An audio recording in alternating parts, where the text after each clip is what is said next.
Hello, ETSU. Welcome to the Tri-Cities Slam. I'm Carson, joined here with a feisty Taquito. We are getting started with our first matchup soon. How you feeling? Man, I'm so good. I'm so happy to be here in Johnson City, man. This has been a wonderful weekend that we just get to start out. There are so many teams that are already out here in we're calling it the pit is what I heard. They're out here in the pit right now. There's so many players excited to play some CRL matches against just some well-known opponents. Kind of like going into this week, we talked about how it was a little top-heavy, and we're still waiting on some people to get here. But, man, this is a packed house here at ETSU.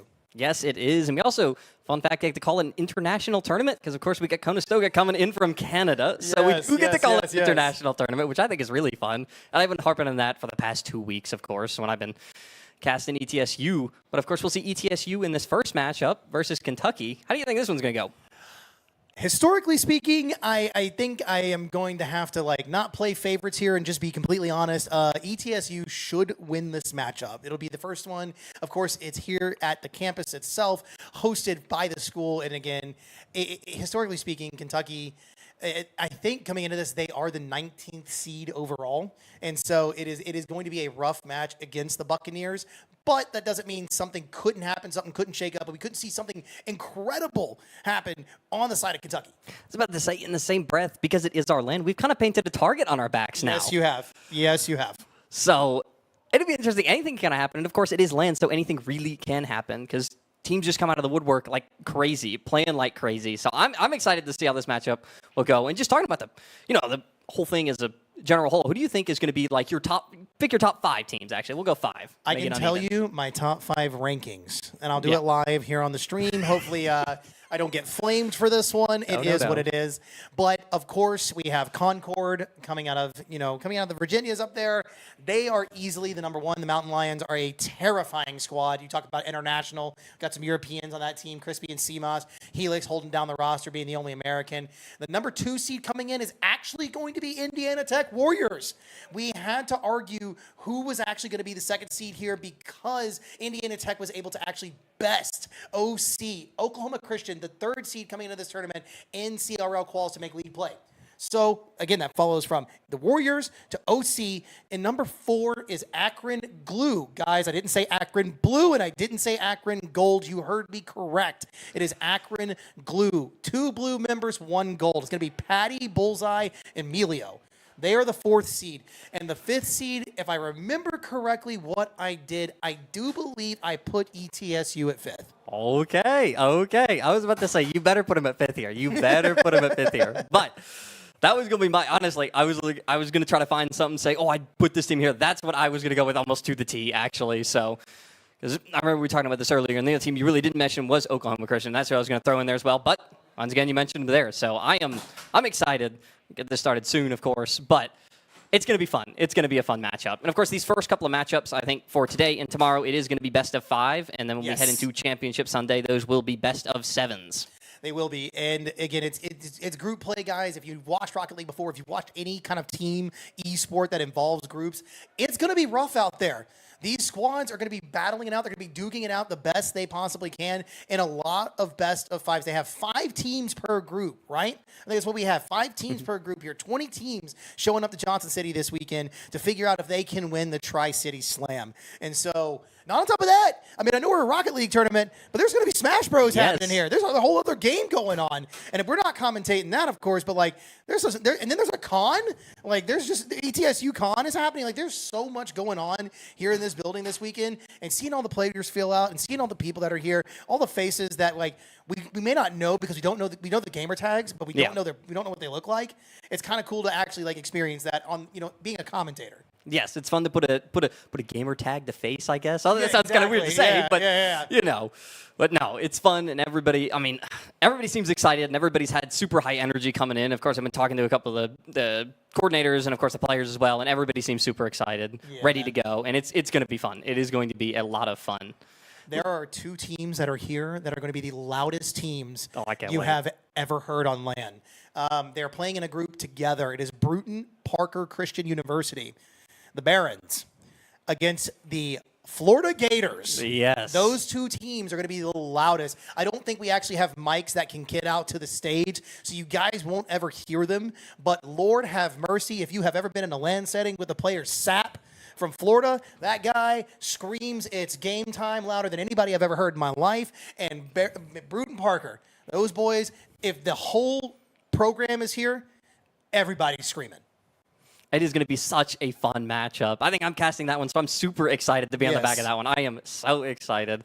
That's for tomorrow. But I believe we're getting into it here in a minute. But despite all that, I believe...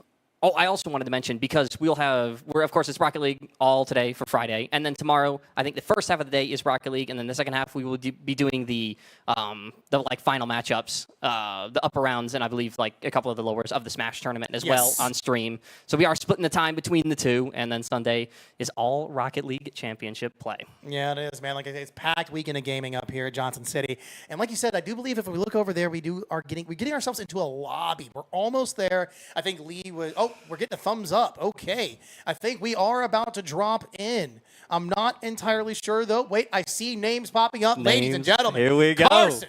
It is game 1. Tri-City Slam. Welcome, ladies and gentlemen. It's going to be the University of Kentucky. The Wildcats taking on the Buccaneers of East Tennessee State University. And we are underway as Kasai getting a demo immediately off a rip. ETSU going to try to start something of their own here. That's Leo, a pass towards midfield, but he's got nobody off the backboard. Once again, it's a drift. Trying to go for the second touch challenge in the air, but it's caught well. It'll be Chudmonk. Sorry, that got me completely off guard. Oh, and we lost stream. Oh, no. It looks like we've lost something. Hey, we're back, guys. Just a brief moment. Don't worry whatsoever. We've got the viewing for you here. A little bit of hiccups going through everything, but that's all right. We're still in it for Reese. Looking for one touch. Kasai looking for one off the back wall. He's unable to find it. It's defended well. Looks like Chudmonk, a.k.a. Chipmunk, is out here doing the best he can. Spence, and I am not going to say that other name that's up there, but we'll just call him Creamy. That'll work for me. Creamy will be fine. As Kentucky looks to try to start something of their own. That'll be Creamy off the backboard. ETSU, though, plays it well. Going to try to get a clear here. Has to get that corner boosted, and they do. That'll be Kasai. Gets the good 50. It's passed down to Faris. He'll play it along the wall. Trying to work along the wall with Kasai. They team up. It's a dump off to him towards midfield. A drift up in the air to try to get it. He's not able to, as now it's Faris has to play this, and it's been all offense from ETSU so far. They've been hounding on the pressure, but in classic ETSU fashion, they just wait for the perfect time to strike. There's no just taking a shot at goal. They wait for that perfect opportunity. And they might have found one there, but it's right off the corner crossbar. Second attempt, not through either. Adrift centers it once more, but the clear from Kentucky comes through. And they're playing back and forth here, and obviously it's looking absolutely wonderful. I can't believe that Kentucky is actually playing this one so well. There was almost a shot on target right there off the back wall. And the Buccaneers, they do well to at least move it to the blue. For Reese, needs to play this one well off the side. Okay, you said Leo earlier. I got to remember, he loves using his actual name. That was a sharp angle shot finished by a drift. And the Buccaneers on the board first here in game one. First to strike, and they make it look good. It is just a fantastic touch from Adrift. Kentucky completely out on that one, and so ETSU 1-0 lead. Plenty of time left, though, for Kentucky to claw their way back in this one as our second kickoff is underway. I love how you're able to give this insight as the student commentator here for the Buccaneers. You do get to see these guys play often. They're always up here playing their matches. Great shot there by Creamy. He's not able to actually put one in. Good challenge again. He's out of the corner. He's being real annoying here. Kentucky actually trying to put on some pressure. They've built some. Leo will put that off the back wall, though. Easily dealt with. It's a beautiful carry. He's not going to be able to have another touch, but it's a great 50 to keep the possession here in the blue against Kentucky. Kasai sends it across, just a dump off as Adrift now tries to gain control. Spence, though, gets the better end of it. Oh, almost able to walk that one in, but not enough control. And a bad 50 for Kentucky, but they are able to make a good play on it. That's not a great pass, but they will be able to play it along the wall here. It'll be Creamy who's going to have to try to go up and get this, but he's going to let Kasai get the first touch off the wall now. That'll be Adrift playing from his own end. He'll go for a pinch along the ground, but the 50 is challenged. Leo up and above off the back wall to Adrift, trying to redirect it down back towards Leo, but they can't make it work. It's now Leo ball by himself, pass straight to Kasai, right at midfield. Perfect team play. Exactly how ETSU likes to get it done, and they found their second. And that's exactly what you want to see, man. This right here for the Buccaneers is just so important to keep themselves a nice cushion. 1 goal is great, 2 is better, 3 would probably be amazing for game number 1. But there's a minute and 40 seconds left here on the clock. You got 100 seconds to deal with Kentucky, who has actually looked not half bad. I'm really impressed with the way they built this pressure up here in this game 1. And obviously, maybe it starts off and maybe it's nerves. Maybe we're not used to the setups that are on the stage. But regardless of what you see, you got to admit the Wildcats are putting up a fight. No, they definitely are putting up a fight as well. Look to see they'll get a chance here. Creamy tries to go up above Kasai, but he reads it well, makes the save. And so now it's Leo. Doesn't go for the challenge with Spence into the air, but gets it on the ground as he'll throw it towards midfield. A reset down towards Adrift. Trying to get that second touch. He'll get the demo instead. Kasai shot towards corner, but it's off the crossbar. And so it's a deflect from Leo to keep ETSU in that lead 2-0. Kentucky, though, they look to get another chance here playing it from their own end. That's Creamy. He takes it in the air. It's the one reset, trying to go for the pinch along the floor, but can't get it done. That's Spence. Over one in the corner. Read well by Leo. 50 goes the way of Kentucky. They'll try to center it here. They can't really make it work. Kasai's got the better angle. He's just going to carry it forward. But there's 2 back from Kentucky. The double commit going to be able to save that one. They saved the second shot from Adrift. Maybe a third coming in. Not a challenge, though. Chipmunk will be able to come on top of it.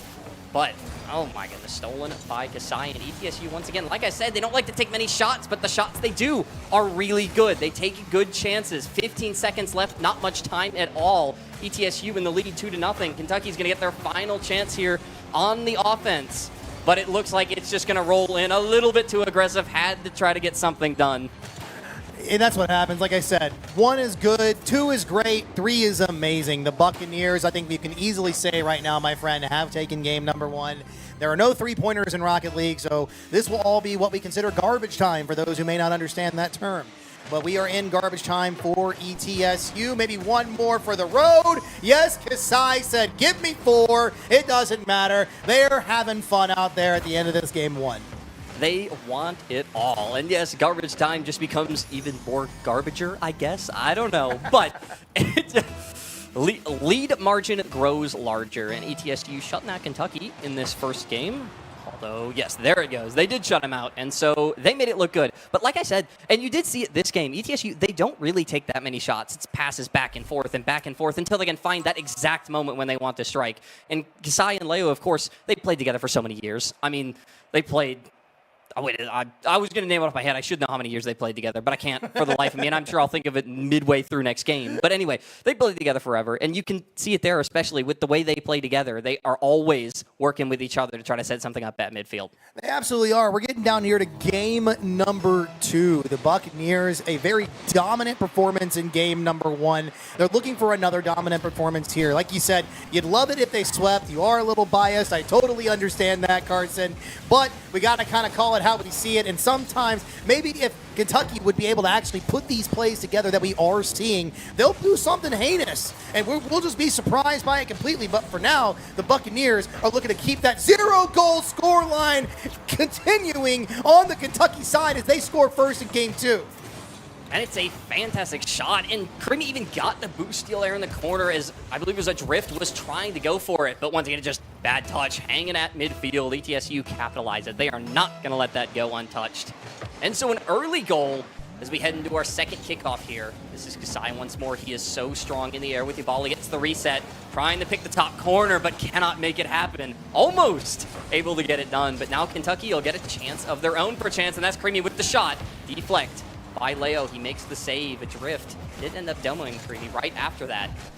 It's a pass off the wall back towards Kasai. He'll set it up for Leo at midfield, trying to hit it. There's Adrift, the third man coming in, but it's a save by Leo. Oh my gosh, and so Kentucky saved by ETSU on that one, but what the heck? It's one of those moments you just kind of got to laugh at. I'm sure those two were just like, come on, get out of my way. I'm trying to score here. Great 50 on the goal line right there. Kentucky is able to move it out, though. Creamy tries for one towards the mid, but a teammate isn't there in time. It was Chipmunk, I believe, throwing himself into the mix. Spence is rotating back. There's a punch up to try to defend, but it goes off the back wall. Another shot towards the center, and it's greatly placed gingerly next to the left post by Adrift. That's going to be 2 for ETSU Blue. And the offense is just not stopping from ETSU on this one. They are all over Kentucky in this game.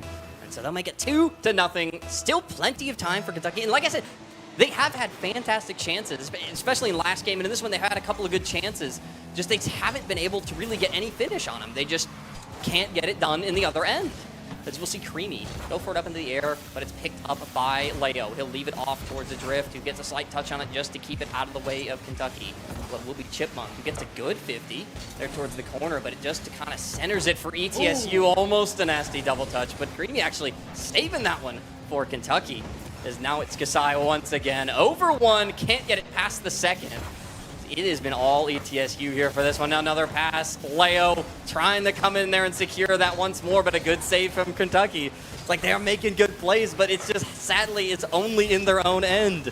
They are. The defense, like you said, they are making great defensive plays, but for now, their offense is just lacking. And I can't say that it's because ETSU's defense is better. I just don't think they have the finishing touch, the finesse they're looking for. We did almost see it right there, but Leo, a great save from Spence, had to dive back for it. Buccaneers still keep this at a 0 scoreline through 2.5 games worth of regulation here in this series. They're looking to keep it up. It's Kasai now. Into the air, off the corner towards midfield. Leo a little bit too far forward on that one. Can't play it as Spence recovers. Tries to go for the flick over Adrift. But he's not going to fall for that one. He'll play it along the corner. Kasai now. Back off the wall, centers it towards midfield. He's got Leo set up. The clear once again from Chipmunk. But Leo, he'll just pick it up once more. Oh no, almost a turtle there. But it's Kasai who comes in and cleans it up for Leo. 3-0, ETSU in the lead. That is 7 straight, Carson. That is 7 straight goals for the Buccaneers right now. Kentucky, again, the defense is just lacking a little bit. It does look good. For what it is worth, it does look good in moments. There are flashes of brilliance that we are seeing from the Wildcats. They have these great touches. We see clears off the back wall that can potentially set them up for something, but we're not seeing anything really move past the half. And I know that has to be frustrating for the Wildcats on the pitch right now, but they've got to do something in the orange if they want to affect this series. Oh, but once again, we'll just see Kasai off the roof. And that's just mean. What a nasty goal from Kasai. He is so formidable, especially, I mean, just in the air. That is where he wants to be, that exact position. I've seen him score from there countless times throughout the season, and that's just one more to the tally. And it's going to be many, many more throughout this entire series, throughout this entire weekend. ETSU, like I said, at rank 5. I have them at 5th. I think they have an opportunity to really do it. And obviously, I'm going to go out there and I'm going to talk to Nutty, and he's probably going to correct me and say that I didn't do that. And I don't know, but I'm going to have to look back to make sure I really did it, or I look like the fraud here. So I don't want to be a fraud, but oh my! Kasai gets a 5th. I do believe that should be a hat trick for Kasai, correct? That is a hat trick. He has secured it, and I mean, he's just making it look good. He's making it look easy. 5-0 ETSU leading here. Still over a minute left. ETSU all over Kentucky right now. And they're going to be, again, they're going to continue to really, really lock down every bit of this. Leo just misses a beautiful pass going central. You hate to see that if you're a Buccaneers fan. But honestly, at the end of the day, it's 9 goals. The number just continues to climb. They continue to add on the favor of the ETSU side. And again, it's tough to, I don't want to jinx it. I don't want to say the words, but like, whoa, my, we almost saw it happen. Chipmunk almost broke the streak right there. But what a beautiful defensive block in the corner by Kasai. I know, and as I said, they're getting good chances, and I just can't find it in the back of the net. ETSU, another fantastic shot from Leo, saved by Karimi at the last second. Had to make it right deep in his own goal. It's a pinch off the wall. ETSU, 20 seconds left, 5-0 lead. This one we can say is their game. They will secure this one. Once again, garbage time underway. As we mentioned in the last one, almost a carry into the corner from Leo. It has to be a good clear from Kentucky. They're hoping to just get one here. A little bit of pride. It's a musty attempt there, but nothing going their way. As they just leave their okay. All right. All right, so unfortunately, I'm a fraud. I checked my list.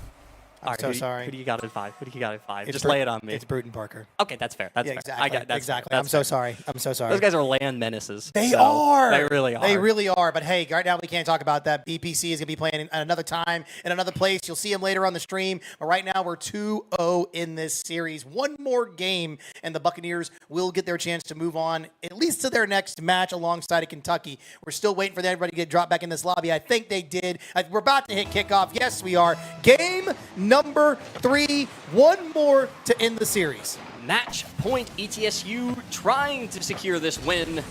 It's Kasai. He'll play it towards his own corner just to dump off. As it's Chipmunk.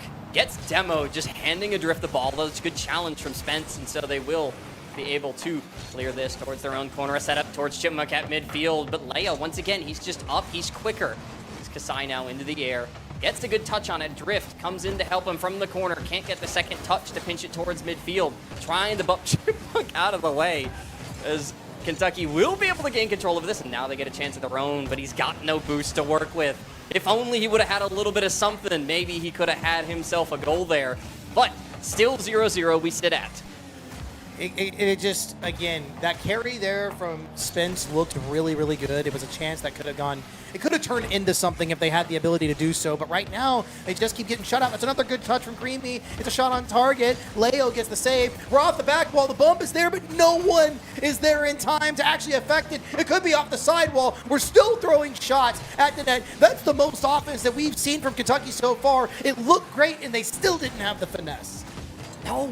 And I'm hoping to see more of that from them, because this is what I want to see. I want to see them come alive here, make this series a good challenge, make ETSU work for their win. As now it's Kasai. He has to make another save, adrift. Clears it towards the other end. Leo set up. It's Spence in goal, trying to get a flick over Kasai, but oh my gosh, he's nasty with it, keeps control. Down towards, and there it is! Right over Leo. Had nothing for it, adrift. Way out of position, ETSU. All in one more, Kentucky finding themselves a goal. 1-0 in the lead. You can score on Kentucky Wildcats 9 times, Carson. You know what you can't do? You can't score on them 10 times No, in a row. no. They finally ended the drought. We can't talk about how it possibly could have been a perfect sweep to open up the weekend here at Tri-Cities. There's still sweep territory. We're still on match point. Adrift is still in the air, passing. We're looking for a sharp double. That's a great save by Spence, but it's still being followed through here. Leo looking for another, and he dumps it down right underneath the crossbar. Tie ball game. A fantastic dunk, and so ETSU, just like that, ties it up back 1-1. Once again, just that Kasai and Leo connection. They are just nasty with it. And they'll look to continue that here as our third kickoff is underway. Excuse me. Good night. As it's Leo now. Into his own corner, picks it up off the kickoff, but the 50 goes the way of Kentucky, although they can't get on top of it. It's Kasai from his own goal, makes a good play. Clear forward. Leo going for that double touch, leaves it actually for Kasai towards the back wall. He'll get the second touch, can't find the corner, but it's a drift. Third man coming in, cleaning it up for ETSU, and they have found themselves in the lead once more. And we've almost had to play half a game for this, by the way. Like, this is not the Buccaneers that we've seen through the first two games who won 4-0 and 5-0, may I remind you. They've outscored them 11-1 so far here in this series. And again, it's what we expect. I looked at my list, they were 7, okay? 7 seed versus the 19 seed. I know it hurts, it pains you. I'm so sorry. I have to be reasonable, at least in my own brain, but I didn't want to get called a fraud, all right? I had to be honest here. But what it is we're seeing just a pure difference in skill in ETSU, a school that was almost in league play last semester. They're trying their best to get back into league play for CRL again, and we're seeing why they get so close here on the stream right now. That's what I'm saying. It's like they can lock it in with the best of them, but then also sometimes they just decide to, I don't know, play some ETSU ball and goof off. As it's a pinch towards midfield, sets up a drift so well, and they'll find another one. Kentucky, no one back to save that. Yeah, no, this is kind of where the series kind of really starts to get away from you. Getting that one goal is important. You can say you got swept, and it wasn't a perfect sweep. So that's the key word. You took off the perfect there from that word, but at the end of the day, it's still a very, very tough opponent here in the Buccaneers. 2 demos off rip. I believe Kasai got both of them. The leading members off the pitch as quickly as he possibly can. Looking for a play out of the corner. Kasai goes up, 1 touch, beautiful carry. There's one for Leo, but a good back wall defense, and the Wildcats get out of that situation. Get out alive, but ETSU is going to start it once more. That's a bad 50. Is it just going to leave Leo the ball, and he is just going to dribble this one forward. A good play off the back wall from Chipmunk to make that save. So Kentucky holds on once more, but it's another attempt. Leo off the backboard, going up for it. That is Kasai, but he can't get on top of it. A good redirect from Kentucky. It's centered once more. ETSU going to opt to clear this towards the corner so they can set up once again. Like they said, they just like the setups, passes, and they try to get one there. Kasai, though, he's going to have to pick it up once more. Adrift getting a nice demo. Is this Kasai with the shot? Save from Chipmunk. ETSU with the minute left going to try to make the goal 4-1, but it's not going to happen there. ETSU, another chance for Adrift. Can't make it happen. Second man, excuse me. Third man now coming in for the touch. Off the backboard. Double touch. Can't get it done. ETSU just hounding the pressure shot after shot. Kentucky holding on for dear life, but they are holding on. They absolutely are. They weathered that storm better than anything that I have ever seen. My Lord, 40 seconds and counting here in game number 3. They're down by 2. If they manage to find a miracle goal here in the next few seconds, we could see a chance for them to tie. But right now, it is not looking as likely as possible. Less than 30 to go. Back out to the middle. The Buccaneers are continuing to pelt that defensive wall. 20 seconds left. One more goal would honestly send this one away and secure it for ETSU. And there actually was a really good chance for Kentucky. They just could not gain control. ETSU had 2 members forward. It would have only been 1 to beat.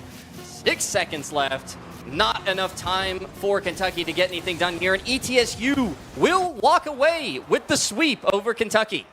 They absolutely will. It was an excellent series to kick off our stream here at Tri-City Slam. And I hate to say, I want to bring this back up. There was a beautiful pre-show done by McMaster and Sleeper, 2 of the other commentators that will be here this weekend. And I don't think you guys got a chance to hear any of it at all. They talked about the sponsors that are out here. They talked about this kind of the whole thing going on. And I don't have the whole spiel written in front of me, you guys, but we got to give a shout out to Brightspeed while we're here. They've gotten this all together for us. They've been able to help. They've been actually so helpful in setting all of this up, of course, and getting the prize pool set up as well. They've been a big help, and we are super thankful to them. They'll, of course, have a tent out here as well for tomorrow. Of course, nothing set up today. When the actual con itself starts, they'll have that set up. And I also got to shout out the con as well, because the tickets for this are also tied to that one. That's going to be super fun. There will be, I know there's a card showing, I think, at some point. Is that tomorrow? Is that tomorrow morning? I think so. Okay. Listen, I think that's tomorrow morning, so that'll be fun. And, of course, there's all sorts of stuff going on up top. I believe the voice actor, oh, my gosh, is it Arthur from Red Dead? Or... I cannot remember. One of the voice actors from Red Dead is here. I got you. I cannot remember. I think it's Arthur. I believe it's Arthur's voice actor is here. I can't remember the name off the top of my head once again. But he is here, so it's going to be a fun event. But, yeah. What more is in store for this Friday afternoon? There's a whole 2 groups that we got to play through, guys. We'll have some matches coming up for you here in a little bit. But what we need to do right now is we all need to take a break. We need to go to the next one. We'll catch you guys in just a little bit. Please do not go anywhere. Keep it locked here on this stream. We'll be right back with more action.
Start with inhale, exhale.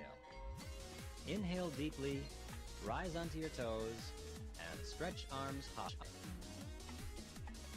Exhale, lower the heels, so pull arms out and down. Again, inhale and stretch high.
And welcome back to the Tri-City Slam presented by Brightspeed. I'm McMaster. Alongside me is Sleeper. And the first round, basically everywhere, seemed to be pretty one-sided, including up on the stage where ETSU were able to take down Kentucky 3-0, only allowing one goal. The Buccaneers looked real solid to lead off the day, didn't they?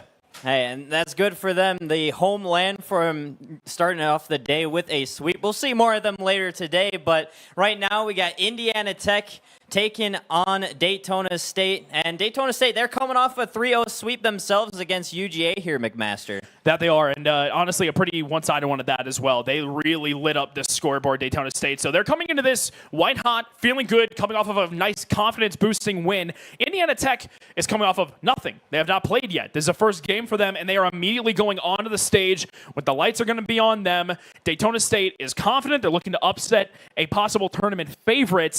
If you're going to do that, this really seems to be the time to do so. Yeah, I don't know entirely about that because Indiana Tech, even if they are cold, they are still a really good team. I mean, they made CRL League play, and they are just one of the, I'd say, top 10 teams in CRL at this point. Number 2 at this LAN. I would personally have them, but they are a really quality squad, and no matter what, they're going to have a good form all around. Absolutely correct. And it's just a matter of seeing what exactly is going to happen on the field. Because as much as we can talk about it, it all boils down to what the players can do. And they're all ready to go. Indiana Tech and Daytona State. This should be an absolute war. I think the players are all ready to go, or at least I got the thumbs up for it. We'll go to the field here shortly. Daytona State, again, they're coming off of a real solid victory. Can they take down Indiana Tech, who don't really have much of a warm-up? We'll find out. The raw talent sits with the Warriors. Can they convert upon it? Yeah, we'll have to see. We'll get on down to the pitch and let the gameplay do the talking here, McMaster, but only a matter of seconds before we finally see if all of this talk will be able to be backed up on the pitch. It's going to be a great matchup. I cannot wait for it. We have Resh, we have Velo, and we have ourselves Bluey on the side of Indiana Tech and on the side of Daytona State. Well, I mean, you have yourselves Geo, you have yourselves Solus. I mean, they were ready to go. They looked hot. They were loud. They were very energetic.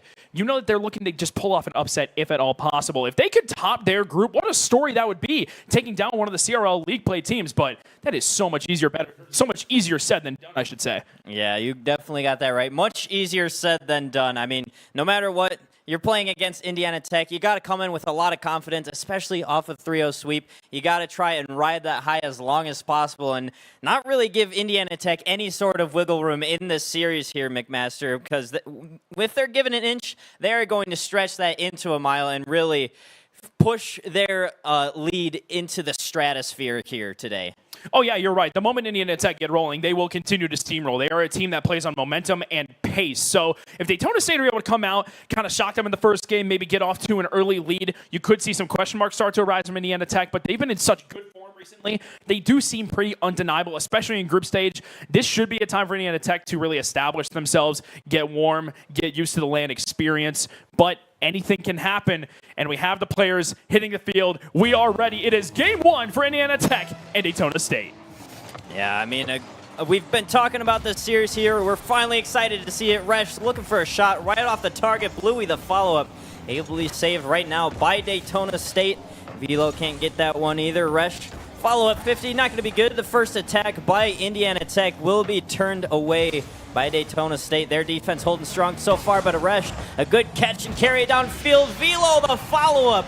Indiana Tech, McMaster, starting us off here hot.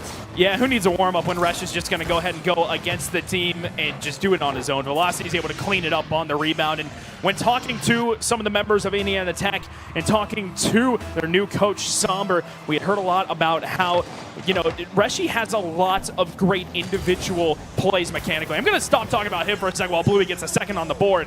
But Reshi likes to use those mechanics to try to attack the teams and set up teammates. Not necessarily go solo, but end up trying to set up everyone else. And when they do that, they can thrive. And right now, they are doing exactly that. Resh with an assist as Bluey gets himself the kickoff goal and immediately has a 2-0 lead for the Warriors.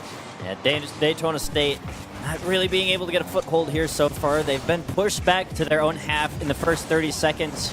2 goals for Indiana Tech to start off the day for them. 2 unanswered at that. Now trying to push upfield here by Daytona State. Not going to be able to happen. Gio, a good catch in the midfield, bringing it down, looking for a midfield pass. Bluey will be there to cut it off all the way back downfield. And now Indiana Tech are going to restart here from the mid. Resh looking to get it over to Bluey. Demo on Geo as well. Opens up some space. Drops it down. Velo will be the first on it, but Geo is right back there as well. And Daytona State still holding off Indiana Tech for now, but Indiana Tech, the Spartans, they have all the pressure. Absolutely right. You know, as much as Daytona State are able to hold them off right now defensively, the problem is right now that it hasn't been able to be converted into offense. The defense can stand the entire test of time, but as it currently stands, that will not assist them being down 2, possibly 3-0, but Smooth is able to get back in time. Now into the corner. One touch comes through from Resh. It is centered out in front. Daytona State able to get a temporary clear. Velocity again applying more pressure. Now cleared down the sidewall. It is going to be one touch from Bluey. No, he's beat to the ball by Geo. Dropping down on front. No contact from Solis. Cleared out. Recentered now by Daytona State. No contact down in front. No shot to speak of. Bluey looking to transition out. Reshi looking to get violent on the back lines. Was bumping Geo, but Geo does a great job getting that save.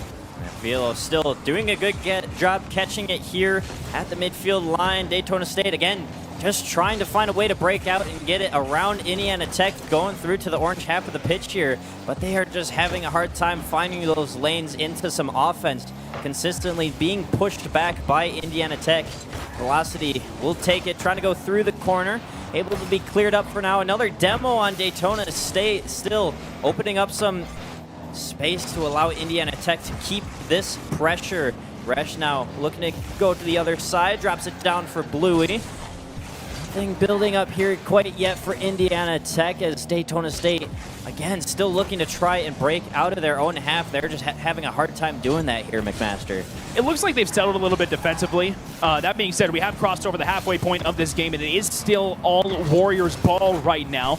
Blue trying to create opportunities. Resh looking to open up space with some centers and possible demo attempts. Velocity, control, trying to get the bump on a Smooth, can't find it. Open net going to be closed down by Resh. Taking his time with boost from the sidewall. Pop up, not going to be read from the ceiling. Resh ends up leaving it. It's a redirect just off the post from Velocity. Close opportunity, looking to extend to a hat trick of goals in favor of Indiana Tech. Instead, it's a full clear from Daytona State. Now Geo in transition is going to be denied of the double tap from Resh. More pressure being brought out from Solis. Turning on the ball is Resh, but he is beat to it. Bluey's going to end up leaving it for Velocity, going up against Geo. Reset underneath one. Gets the extra touch, but Geo with a great closeout. 90 seconds approaching. Daytona State still with a goose egg at present. They are starting to build a little bit of offensive pressure, though, now. It's starting to extend the time in the orange half of the field. Although Indiana Tech, their defensive third, is doing a great job. A little bit of an open space there, and Geo will get the first here for Daytona State. And there's plenty of time left on the clock as well. Geo with a great second touch off the ceiling, and Bluey removed from the field of play. What a choice coming through on the side of Solis. Wise to remove the final defender. And you know what? If you can't beat 3 defenders, why not beat 2? It was a great opportunity coming through on the side of Daytona State. They do have life in this game. Can they continue building up some more offense? Now only cutting the lead down to 1 goal. Now approaching a minute left here in game number 1. Building up some momentum for themselves as well. Solis all the way downfield. It's an open net. Daytona State, though, they missed the first one. Although Smooth does a good job collecting on the rebound. And what could have been an unfortunate situation for Daytona State are able to secure the goal regardless. I can guarantee you that for a moment there, Geo's heart rate skipped a beat. It had to have. That looked like a moment of panic. It was as open can get. Geo can't slot it home, but his teammates certainly will.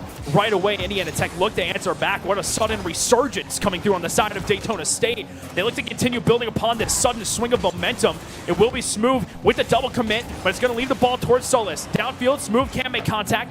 Ball off the corner. Downfield goes Velocity. Bluey, one-on-one up against Solis. It is a 50 that goes screaming from the sidewall. Centered out. Pass towards Resh. Will not be linked up with. Now Resh resetting from the ceiling. Intercepted by the defense, and Geo can't get the ball any further. Velocity with 30 seconds left. It's wondering how in the world did our lead disappear and how can we get it back?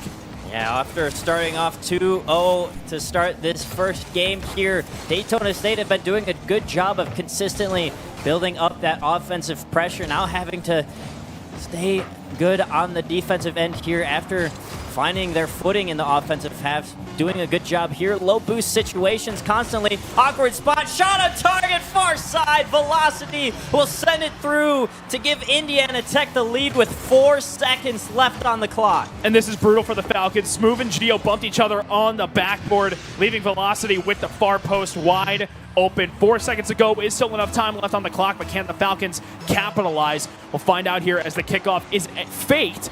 Smooth has to keep it up into the corner. One touch. It's a skip touch downfield. Geo denied by Bluey at the midfield line. 2 defenders commit from Indiana Tech, and it is enough to get the ball down to the ground. The Warriors take a little bit of a nail biter. Yeah, that was a lot closer than the Indiana Tech probably wanted it to be, but Velocity clutching up in those final seconds there, giving them the lead right back. But what a good job by Daytona State as well, really bringing that game back from what it could have been. I mean, Indiana Tech were starting to build on their lead, and then Daytona State started to slowly creep back into that offensive half and really started finding their footing as well. But as we head into game 2 here, we'll see if Daytona State can get this one back or if Indiana Tech are just going to keep rolling. And it really did feel weird because Daytona State were in a bad spot, especially early on. But look at this double coming through. Good offering coming through from the Falcons.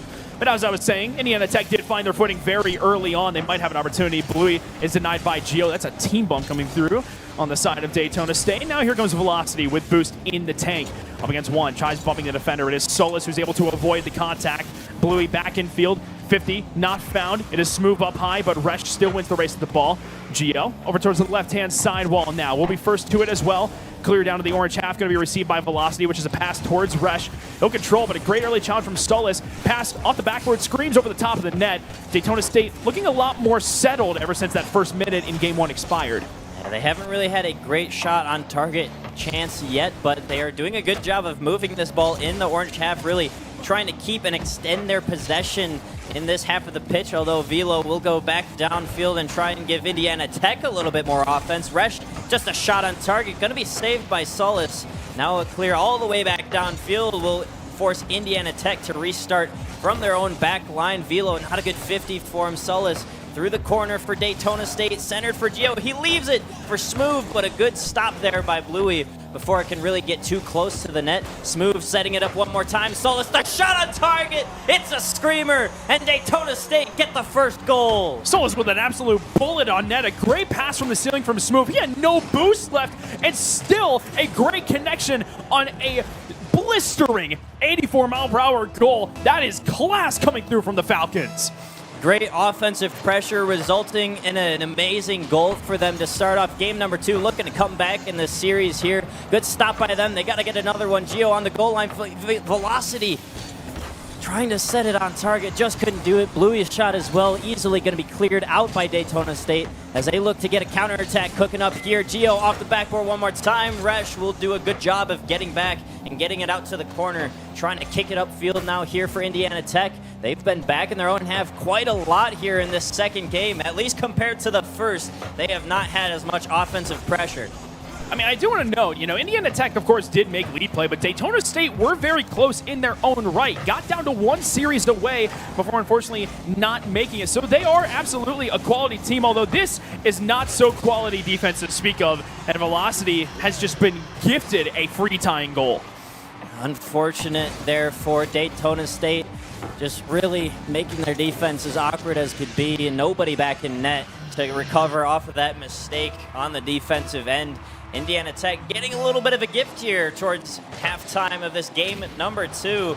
Tied up 1-1. Indiana Tech, a good kickoff as well. Bluey going to be the first up for Indiana Tech.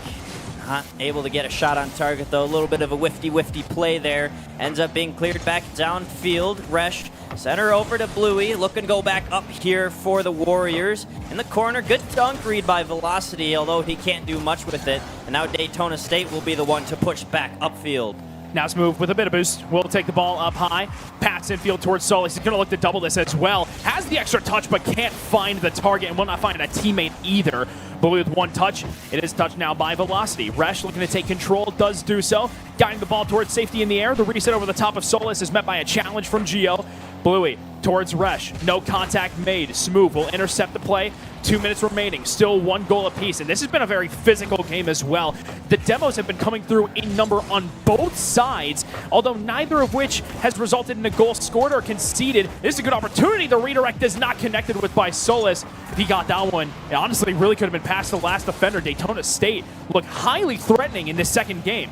And a miss there by Bluey opens up some space for Gio, but Velocity doing a great job getting back, and Resh kicking this one upfield to really alleviate all of that pressure that Daytona State suddenly came across. Now Bluey back up for Indiana Tech, trying to find a way to break through on offense once again. Velo, good catch. Over 2. Resh will be there off the backboard, but Smooth is there to defend it. Now a quick counterattack here for Daytona State will be off target. Bluey again picking it up real quick for Indiana Tech. Velocity the shot. Gio, a great save. We got some insane back and forth ball here, one right after the other. Resh does a good job of stopping that one though before it can get too close to the net. This is some great transitional play from both teams, and Solis looks to be the one to finally put it away. He'll center it out. Resh with one touch to the backboard, and now it's going to be a follow-up touch from Smooth. Does not get the sidewall double. Resh given space to work with the reset to the net. Saved away by Gio. One more touch from Velocity. Into the corner. Trying to set up anything for Indiana Tech. Instead, look at this passing play. Not going to be made contact from Gio. Now Smooth on the turn. Looking to continue threatening are the Falcons. One touch from the ceiling. Velocity first to it to pass towards Resh. Centering now for Bluey. 1, 2, 3. No shot on target, but Bluey might have a chance. Puts it on net. Saved by Smooth. 20 seconds left. Does either team have any regulation heroics? We'll have to see. 15 seconds now left on the clock. Daytona State trying to work down, but it's Indiana Tech the other way. Gio using the last of his boost to get a hand up on that ball. Solis down to the pitch. Velocity does a good job stopping it though. The time ticking down. It seems like we may have overtime here in game 2. Indiana Tech going to try and keep this one up though as they have the upfield pressure. Bluey in the center. Shot on target. It will hit the ground. We have overtime here. Very scary for the Falcons on that back line the last couple seconds. But we will find extra time here in game number 2. Daytona State looking progressively better. Indiana Tech really having to fight for what they get. And it's going to be Velocity spiking off the ceiling a second time. Smooth able to retreat back just in time. It was Resh who was looking to hunt that possible game-ending goal. Gio back downfield does not have a 50 up against Velocity. Solis, one touch, far into the left-hand corner. It's going to be Bluey. Full field clear. Smooth up, making sure there's no redirect opportunities. Resh will continue the offensive opportunity for Indiana Tech. Double into the corner. Going to be committed upon by 2 defenders. Bluey now looking to bump Smooth out of the way. Can't do so. Velocity could be caught out. His touch goes backwards. Gio in transition to the backboard. Shot on target. Goes low. Resh has it red. Now he looks to transition out. Boost in the tank. Velocity on the right-hand side. Shut down by Solis. Yeah, but Bluey right back on the ball. Demo as well. Opens up space for Velocity. Demo on that third man. Allowed Velocity to get back involved in the play and put the shot on target. 49 seconds in overtime. Indiana Tech, they take this game number 2. And both teams were extremely physical during that game, but that finally proved to be the demo that mattered the most. Both teams were actually extremely invested on the demos, honestly enough. You saw it on both sides, but ultimately, that was the only one that showed a goal for the efforts. And now Indiana Tech, they do go into sweeping point. The Falcons really are pushing them. Yeah, they really had a good offensive pressure there in that game, and that middle of the game, that back and forth ball, the quick counterattack after counterattack. I'm surprised none of those ended up in a goal for either side, but it was just good back and forth play there in the middle, and then towards the end, Indiana Tech really started to lock down and go through that overtime. And now in game number 3, we'll have to see what Daytona State still has left in the tank to be able to take it to Indiana Tech. Not doing a good job starting off here, although the defense does a good job holding strong so far. Yeah, and Indiana Tech does have to be given credit because if we do remember correctly, Daytona State led off that game with the first goal, and that was a comeback effort from the Warriors. A great job able to get that extra goal pretty late, and then finally got the overtime goal as well to win the games. But right now, again, Daytona State threatening offense early, thwarted away by the defense of the Warriors. Gio shot not on target, and Resh on no boost. I'm not sure if you would have been able to reach it, but they're still hounding the net, forcing the defenders to remain honest. It's Velocity out wide, does get one touch, but it's 50 away. Solis is there, beats Bluey, spiking down from the ceiling. Resh is there to clear it out before the shot can come through. Keeping this one in, Gio. Midfield catch up to Smooth, looking for the shot on target, saved by Bluey, and Resh does a good job getting involved to take that ball off the goal line right away, not allowing any sort of follow-up as well. Now Smooth in the corner here for Daytona State, trying to get it past center. Velocity kicking this one out to the midfield line. Solus is there to catch. Not a great touch from him, but Smooth puts it right back on his car. Resh doing a good job of reading that, though, and kicking it away and forcing Daytona State to start back from their own half. But McMaster, if you're Indiana Tech, you cannot let up for a moment against Daytona State, because they're a quality roster that can start to make you pay for some of these mistakes that you make. Absolutely right. And I think one of the things right now that we're seeing is the pace is controlled by Daytona State. Typically, it's Indiana Tech who make their opponents uncomfortable from pushing the pace, being fast, and make it chaotic. So far, it's been a bit of a flip of the script. However, as much as we can credit Daytona State, they don't have a game on the board right now. The Warriors are still up 2-0. They're on match point. They have done what they've needed to in order to convert these games into wins. And you can assume that as this tournament continues to proceed forward, the Warriors are only going to get better and better. And right now, it looks like a golden opportunity. Gio was able to clear it out wide. Now pass over towards the sidewall. Gio, one more touch. Infield, read by Bluey. Shut down just as much. Reshi the turn. Solus switching sides of play. Gio clear. Going to be read by Bluey. No touch comes through. Velocity double tap is not through. What a save from Smooth. Daytona State, their defense holding on here, but they need a big clear upfield. That one ends up into the hands of Bluey. All of Indiana Tech hunting on that blue half of the pitch. Although that one does a good job of kicking out, really alleviating that pressure. A quick shot here by Solus will be able to be saved by Bluey, and he's back upfield for Indiana Tech, putting them right back on the offensive side of the ball. Gio with the control, does let it up, allows Resh to get back involved in the play. Over to Bluey, shot saved by Smooth. Resh back on it, on target, and he sneaks it through the defense. Resh will get the first one on the board in game 3. The Warriors' pressure proving to be too much. It was a good save from Smooth off that shot from Bluey, but Resh finds the far post shot, getting it through the defense, and Indiana Tech currently look poised to take this down in a sweep. I'm certain they would love to build upon this lead. Daytona State are going to keep on fighting. Good opportunity off kickoff, however. Solus will end up taking it from the backboard. Velocity waiting in the wings. Bluey is demoed behind him. Could open up a bit of space as there is a 3 versus 2 opportunity for a short amount of time. Cleared out by Resh to the midfield line. Gio on the turn. Limited boost in the tank. It's a pass in the corner towards Smooth. Not on target with the shot. Was looking to set up a teammate, but instead it looks like it could be open for Bluey. Good transition defense from Daytona State, but they need to find something on the scoreboard sooner rather than later. Yeah, minute 45 left in game 3. Like you mentioned earlier, it's match point here for Indiana Tech, and they have the lead in this game. They don't need to do too much more, although Resh looking to try and add at least a cushion goal for Indiana Tech. Still being pushed to that midfield line by Daytona State as they're trying to break out in the offensive half. Demo comes out on Velocity, although no possession on the ball. Smooth now is going to be first on it here, looking to go towards net. Saved by Velocity. Solus looking for a follow-up now. Has Gio below him, but Resh gets a stop and is able to push it away from the hands of Daytona State. Although they're still on the offensive side, Solus keeps it in as well. A great 50 from him. Tries to go towards net and leaves it for Smooth. The defense from Indiana Tech able to recover in time, though. That is so much pressure, and now look at Indiana Tech back on offense, threatening the net of the Falcons. To the backboard, Bluey with an offering. Velocity on the challenge, spiking straight down. Solus to clear out wide. Gio the extra touch, looking for the sidewall double unsuccessfully. It's a double commit from Daytona State. They find themselves upfield, but slightly out of position and cannot capitalize on any openings. They're not even provided to them. Resh is able to close it down with Velocity. Now on the turn, Solus, one challenge, Smooth, looking for physical plays. Will not find Velocity. Full clear, 30 seconds left to go. Daytona State needs something, but Indiana Tech look locked in, especially on defense. Yeah, doing a great job of keeping this ball in the blue half, not even really allowing them a chance to try and go towards net. Although now Smooth had a shot on target, able to be saved by Velocity. Solus looking for one here, and it's all the way back down the other side. It's on target, and anything Daytona State was trying to do in the waning seconds is all for naught as Indiana Tech gets one more on the board and gives themselves a 2-goal lead with only 11 seconds left. That is a brutal 50 for the Falcons. It does all but end the series. The only time left on the clock, 11 seconds, just has to tick on down for the Warriors. I mean, it is going to be a 3-0 sweep unless some sort of miracle can happen, but the Warriors are not even going to let them have a sniff at getting a shot on target. What a series coming through from the Warriors. Daytona State fought hard, and the 3-0 scoreline won't really close the series felt,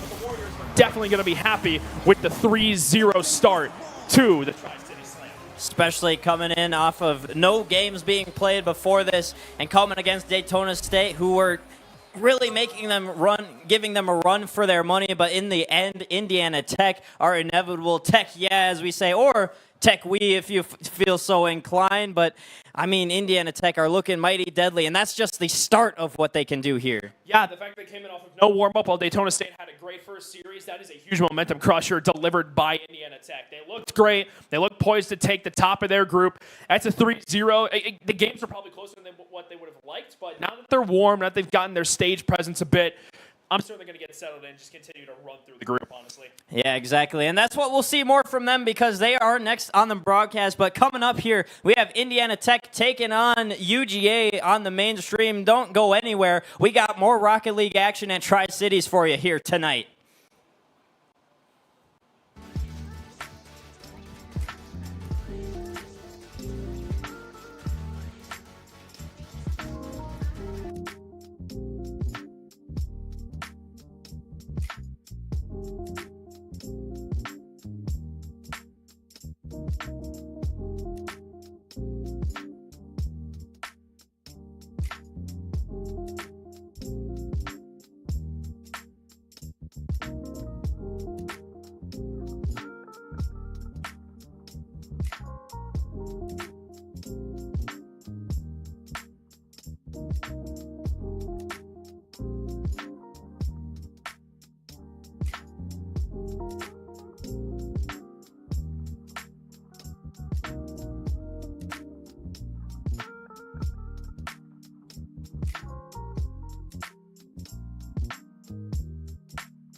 Je veux que tu saches.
Réponds, dis-moi que ça va.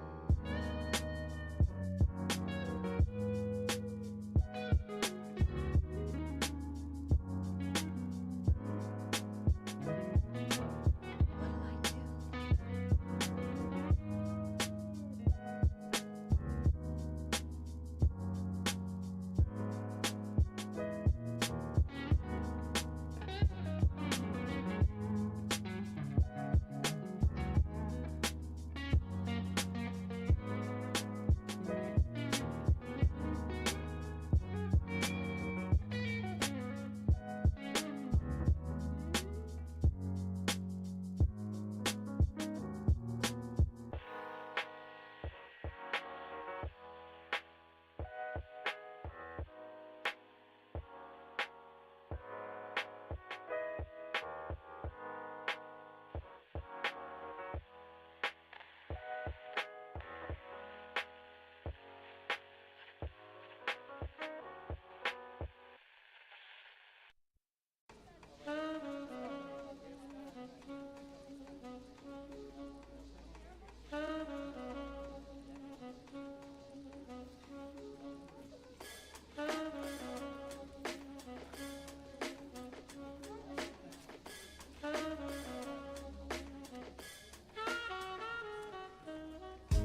Hello, everybody on Hello. stream and in the cave. Joined here with Isaac for just a second, just giving a quick Yes. update, I guess, on timing. It is going to be in about another 20 minutes. Yeah, we're, as production always and streams and lands, we're a little behind schedule, but we're getting on it soon. I promise, 20 or so minutes, hopefully. Yes. I get to be here. I have a mic. Guys, I'm official. He is official. But it should be Indiana Tech. They're 18 playing against Georgia. We'll have that in about 20 minutes. Hopefully. So, yeah, You don't go anywhere. You having fun? I am having so much fun. We're stalling for a second because big screen out there, making you guys happy, entertaining. That's what my we do, goodness. right? MC Master, he was here. That's his name, right? Huh? MC Master? McMaster? McMaster? Yeah. I thought it was just MC. That's so funny. But anyway, okay. We'll go to the Be Right Back. But should be about 20 minutes. Then we'll hop in with the game of Indiana Tech See versus you guys. Georgia. Yep. See you soon.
can spare somewhere with all listening to a Jamal. Once Sienna says it all, now that she's here.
my first time.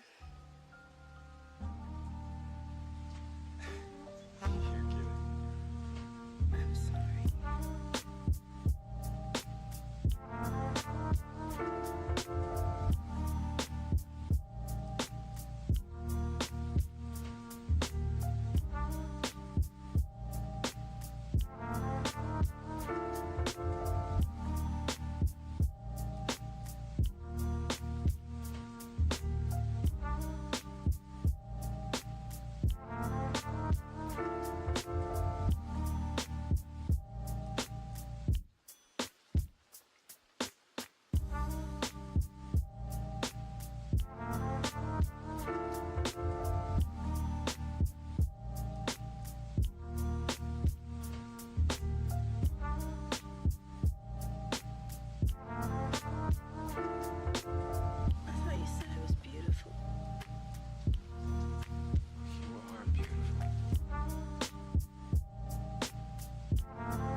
Thank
I'll start it. I'll introduce myself. Then I'll...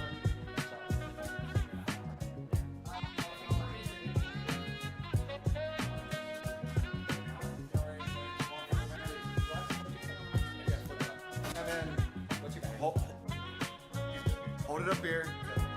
Yeah, because if you hold it like this, Talk it like will this. not pick you up. Talk like this. Yes. Hello. How are we doing?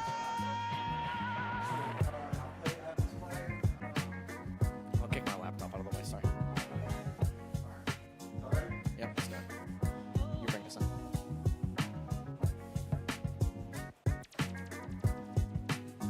Hello, everybody. Welcome back finally to the Tri-City Slam. It took us a little bit to get back in, but my name's Carson. I'm joined here with Nutty in the booth. How you feeling? I'm doing good, man. It's the first time in the booth so far tonight, and so far this tournament, there's been a lot of work behind the scenes from both myself and everyone here at TSU, including you, my brother. Big thank you. Speaking of thank yous, I want to give a big thank you to our big sponsor, Brightspeed, for being the presenting sponsor of the Tri-City Slam. Brightspeed is the new choice for internet, and they're on a mission to bring ultra-fast and dependable Wi-Fi connectivity to our region down in the southeast. They're building the infrastructure to provide millions of homes with fast and reliable internet. So whether you're streaming, gaming, or working, you will enjoy an uninterrupted experience. Their goal is to connect 3 million homes in the first 5 years, available in select areas. Stop by their booth this weekend here at the Tri-City Slam, or click the link in our Twitch bio. Yeah, their booth will be right over. It's right by the steps when you're walking up, so you can't miss it. Yeah, it's hard. And yeah, huge thank you to them. But looking forward to the game we've got ahead of us. Indiana Tech playing against the University of Georgia. Indy Tech is coming off a hot start to this tournament, similarly to almost every single LAN they've played in so far in this 2025 to 26 academic year. They're 2-0 so far with some big wins in their group, looking to top the group. I've been told they want to go undefeated in groups, and anything else is a complete disappointment. But they've got 2 more matches left on the table for them, starting off with a bit of a scuffed University of Georgia roster. Koopa Troopa and Nothings, 2 of the starting 3, and Asian Eyes actually subbing in as a current Georgia State University player, but a potential move coming in the future for him. Yes, glad he's allowed to play and get started here with Georgia. A little bit of extra work with him. We'll see Bluey off the wall from the corner. Doesn't get a good touch there. So Indiana Tech kind of feeling this matchup out as it is. Koopa Troopa into the air. A nice clear from him. Indiana Tech sending it right back off the backboard. Asian Eyes plays it well, allowing Nuffins to get up on top of it. It's fresh though. From the corner, he gets a good bump over one. Past him once more. Trying to clear this out of the way, up and above again. Ridiculous ball control from him. Flick on the goal. Past one, but Asian Eyes with the save. Asian Eyes is kind of a defensive anchor that we've seen during his tenure at Georgia State. It's been very impressive from him, and they've had an interesting start to this tournament, playing 1 series up on the B stream and also playing in the back of our esports arena. But you know who's been on the main stage already once before? It's Bluey. He's been their carry so far in the spring semester, willing them into CRL League play last Sunday, and he's looking to bring them to at least the top 4 here at the Tri-City Slam. He finds a nice early goal for Indiana Tech, and so they'll take a lead, but kind of off of a scuffed kickoff for Indiana Tech. Looks like Georgia was going to start moving forward, but Retram with the demo, taking Koopa Troopa out of the way. He's set up at midfield, but the clear comes through for Indiana Tech. Nuffins bump into his own corner pass to his teammate at midfield. He'll take the challenge in the air, but Retram will come on top with it. Down to his teammate, pass, made the velocity, and he strikes. Score for Indiana Tech, 2-0. It's the new duo that we've seen so far in this academic year, Velocity and Reshiram, the 2 imports, 1 from England, 1 from France. They've taken Indiana Tech to new heights that they've never necessarily experienced after playing on the A team with Bluey and Chippy. Chippy as well, fun fact, representing Indiana Tech B, a fill-in team after they lost in the tiebreaker of the 3rd qualifier. They're going to try and be making some waves tomorrow, Carson. I know they've got a pretty difficult group, but I've been talking to Feed and Chippy, and they actually feel quite confident. Yeah, I think they definitely can. If anyone can do it, it will be them too. Velocity has to redirect that one off goal. Nuffins, though, he's going to make the challenge in the air. That will be Nuffy once more, but he gets the better end of it. Pressure him, taking out Asian Eyes from the corner. So Georgia is going to end up missing a touch here. Pass down towards Bluey. He'll throw it over. Asian Eyes, a good challenge into the air, and he's been all over it so far in the air, challenging Indiana Tech, making sure they can get no footing. Koopa Troopa taking it himself off the roof, gets the second touch, leaves it back for Nuffins, but nothing is going to happen there. Asian Eyes from the corner gets it centered, but that's all that's going to happen. Indiana Tech got control once more, marching their way forward. Koopa Troopa has to go up and try to get it. Bluey trying to redirect it off the backboard. He's got teammates set up at midfield as it's Resh now. Oh, almost able to get it underneath Asian Eyes, but he reads it well. And like I said, he's just been playing all over the field really well. Something that Georgia tried to instill in their gameplay, as I figured out while standing behind them, was that physicality up against WCTC, and that's going to be even more necessary here against such a high-octane offense in Indiana Tech. With Coach Somber behind them, they have truly been revitalized. The CRL Open #1 from them was really impressive, only losing to both Winthrop and St. Clair Green, the two finalists last semester. They took both of them to 5. They were just a couple of mistakes away from actually clinching that top 8 seed in CRL League play, but of course there's 2 opportunities to do so, and they make do on the second. But now Asian Eyes, with a little bit of space, has a jumping velocity, but a double off that back wall, not intended from Velo, but it will work out in his favor. The one thing I'm noticing real quickly from Indiana Tech is they're consistently stealing those top boost pads from UGA, leaving them quite starved and unable to break out of their own half. That's why we see this continuous pressure from the Warriors. Open. Georgia's been doing a good job so far of staving off that pressure. I mean, they do still sit down 2-0. We're approaching that final little minute as it's Asian Eyes taking it up in the offensive corner. The pass not through, though, as now Indiana Tech is going to have one just roll its way in. Velocity, he does get that second touch on it, final little touch, but 3-0 will be your score now, and just an unlucky attempt. Seems like a bit of a miscommunication there from Asian Eyes and Koopa Troopa. Seems that Cooper was looking to commit as that third man, but of course he's just going to get beaten out rather quickly. Another easy one for Velocity, and this is about what you expect from a series quite like this. It's very nice to have something like UGA get on this mainstream, but they're going to have to definitely draw up a different play. I know the Chipmunk man representing UK is behind them, trying to cheer them on, give them a little bit of an advantage in the comms game, but man, it's hard to beat Indiana Tech in that. Oh, almost a good attempt from there, as it's Velocity off the roof, doesn't get the second shot. Once again, Asian Eyes up in the air to challenges him. It makes it look good, and there's a shot from Georgia, and it's good from Nuffins, but Bluey, the save down low over towards Trim in the air.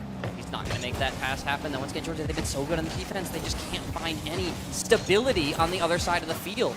They'll get control for a little bit. They'll get control in the air, and that's a double commit from Georgia, and that is going to spell the end of this one. 4-0 will be the scoreline, if not more. Indiana Tech taking it to them. The one difference that's very visually appealing in this series so far is Indiana Tech not making too many mistakes. The double commits, very few, if any, at that, but Georgia, they realize that they get beat a little bit too early, I fear, and end up panicking. That puts Koopa Troopa specifically in a perilous position. But as you said, 4-1, or pardon me, 4-0, maybe 5-0 if Velo can get this down to its Bluey. Gonna have a quick shot, but it's poked away by Koopa Troopa. And finally it falls. We got 2 more left in this series at the very minimum, but Indiana Tech look to be in firm control. I do look to be in firm control, but I don't hate what I saw from Georgia either. I think they played very well in that, and that's it. Especially Asian Eyes, he's challenging them in the air. He's taking these challenges. He's not letting them just walk all over, you know, because, I mean, Indiana Tech, they are aggressive, and they are high tempo. It is hard to keep up with them, extremely hard to keep up with them, actually, and I think they're doing a good job here. They just have to get something moving on the other side of the field. Yeah, 1 shot in all of game number 1. There was 0 offense. They were suffocated in their own half. And that's what a team like Indiana Tech is going to be able to do against you. Velocity is one of the best players in the country off ball. He gets those demos. He also, this is on ball. He's able to get such pivotal 50s to open up some space for specifically Reshiram to play however he wants on ball. He could be aggressive. He could play back, dish it off to Bluey. It doesn't really matter. They can beat you in so many different ways. And that, in my opinion, is what makes the Warriors such a formidable task to take down in the Tri-City Slam. Yeah, and we'll see if Georgia has the staying power as we are headed into game 2. Kickoff underway. And it is going to go the way of Georgia, and a demo going their way as well. It's a trade. It's now Reshiram. Pass over towards Velo. It's on target off the back wall. Second touch coming through for Reshiram. The team work comes together, and they strike within 10 seconds. Look at how much space Reshiram has to shoot this ball. He just has to wait for Koopa Troopa to try and read. He's not going to be able to, though. There's so much space for KT to cover, but you just got to be able to pick your poison at the end of the day. He ends up dying and ends up being 1-0 quickly in favor of the Warriors. Now Bluey, look to leave it for Resh, but Resh is patient on that side wall. He's going to hustle back, same with Velocity. That ball controlling back to himself, him and Velo both calling it off. Resh ends up dying. It seems a bit of a miscommunication. It's something we've seen out of Indiana Tech, but it's no harm, no foul so far for the Warriors. All is that set up at midfield. Bluey off angle just a little bit. Aiden Eyes is going for a pinch off the ceiling down towards Koopa Troopa, but he ends up missing with Velo misses as well because of that. Thinking he's going to get on top of it. Save made from Reshiram. Now Indiana Tech's going to get a chance of their own. It's a flick from Bluey. Gets the second touch on it. Oh my goodness. This is a disgusting double from Bluey. It's not going to end up mattering as Velo comes in to steal it, but off the ceiling, off the back wall, I think he had the read. Velo didn't want to give it to him. And that is just disgusting. There is nobody stopping that. I am not going to lie to you. Indiana Tech showing what they are made of. As an awkward kickoff underway. This has only been a minute. Indiana Tech, it has been all them so far. Asian Eyes, a decent pinch off the wall, but nobody is going to be able to get up from Georgia on top of that one. And oh, geez. Velo with a nice redirect. That's that 3-0. I'm unfortunately confused about the spacing here from UGA. It's a bit lackadaisical. It feels like there's no real intention behind these rotations. They're just kind of placing themselves in positions where, you know, they think they might be able to have a read on it, but especially, no diss to Nuffins, but sometimes you see Nuffins get caught out as that third man, no one behind him, and he just dies. I can respect the commitment to try and ego these guys and prove that you're better, at least to yourself, but man, of a team like this, it's not going to happen, especially if Reshiram on the musty kisses it underneath the crossbar. The lead just continues to be extended by these Warriors.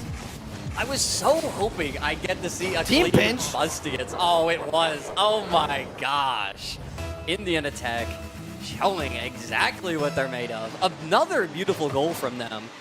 What the heck is there even to say about that? That's just clean. There isn't anything to say. The only thing you can do is sit there and watch. At the end of the day, that's all we need. I'm happy with doing that. These guys are so much fun to watch. But there is still 3 minutes left in this game, number 2. Georgia, more than enough time to start to mount a comeback, but it's going to start with this man on the ball, Koopa Troopa. He is their acting captain, but he gets dunked. No double, actually, from Velocity, so God gives them a little bit of a gift, but they're going to have to hustle back. Koopa Troopa, nice quick save there. Asian Eyes off the demo, has to be able to get a clear into some free space, but now you're giving Velo a free ball with a full tank of boost, and maybe to reset, but his own solo play doesn't end as nicely as it started, and Resh still able to pick the pocket on a transition. 2v1 Bluey, maybe leaving it for Reshiram. The 50 pops high, Velo, no catch, an opportunity here for Georgia, but the spacing and the positioning not great. Asian Eyes a good shot, but Resh just enough boost to poke that up on top. UGA maybe trying to make a little bit of a stay in the blue half. It's a quick shot, and Koopa Troopa, he's on the board. Georgia, the Bulldogs get loud. I'm hearing them yell out there. They finally find the spacing they need, and Koopa Troopa exposes the tiny crack in Indiana Tech's armor. And so they make it 4-1, still plenty of time, and maybe a little bit of a momentum shift. You guys aren't going to be able to see it from back at home, but Koopa Troopa, after he scores that goal, stands up and hits a first down celly. He hit the CD Lamb at the Tri-City Slam. That's a man with confidence, and that's a man who's going to try and will them back into this game. He had the opportunity to get a bump onto Bluey to open up a free shot there from Nuffins, but Bluey is a little bit too, he's sneaky, he's sly. He is sly.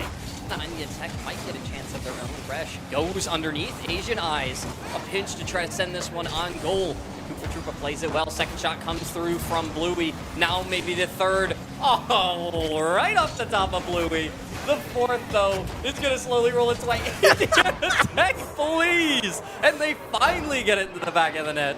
Reshiram finding the completion. I think, what was that, 5 separate touches? Just about. IT's playing with their food, man. Sometimes, I mean, it's fun to watch, I'll give you that, but someone please put UGA out of their misery. Give them a kickoff to draw something up. Shot through from Koopa Troopa. Bluey has to make the save, and he'll take it out of his own end. No boost. No. Oh, well, no. you know it happens. Happens to the best of us. You know, sometimes you own goals. Sometimes you're trying to make the big save that wasn't on target.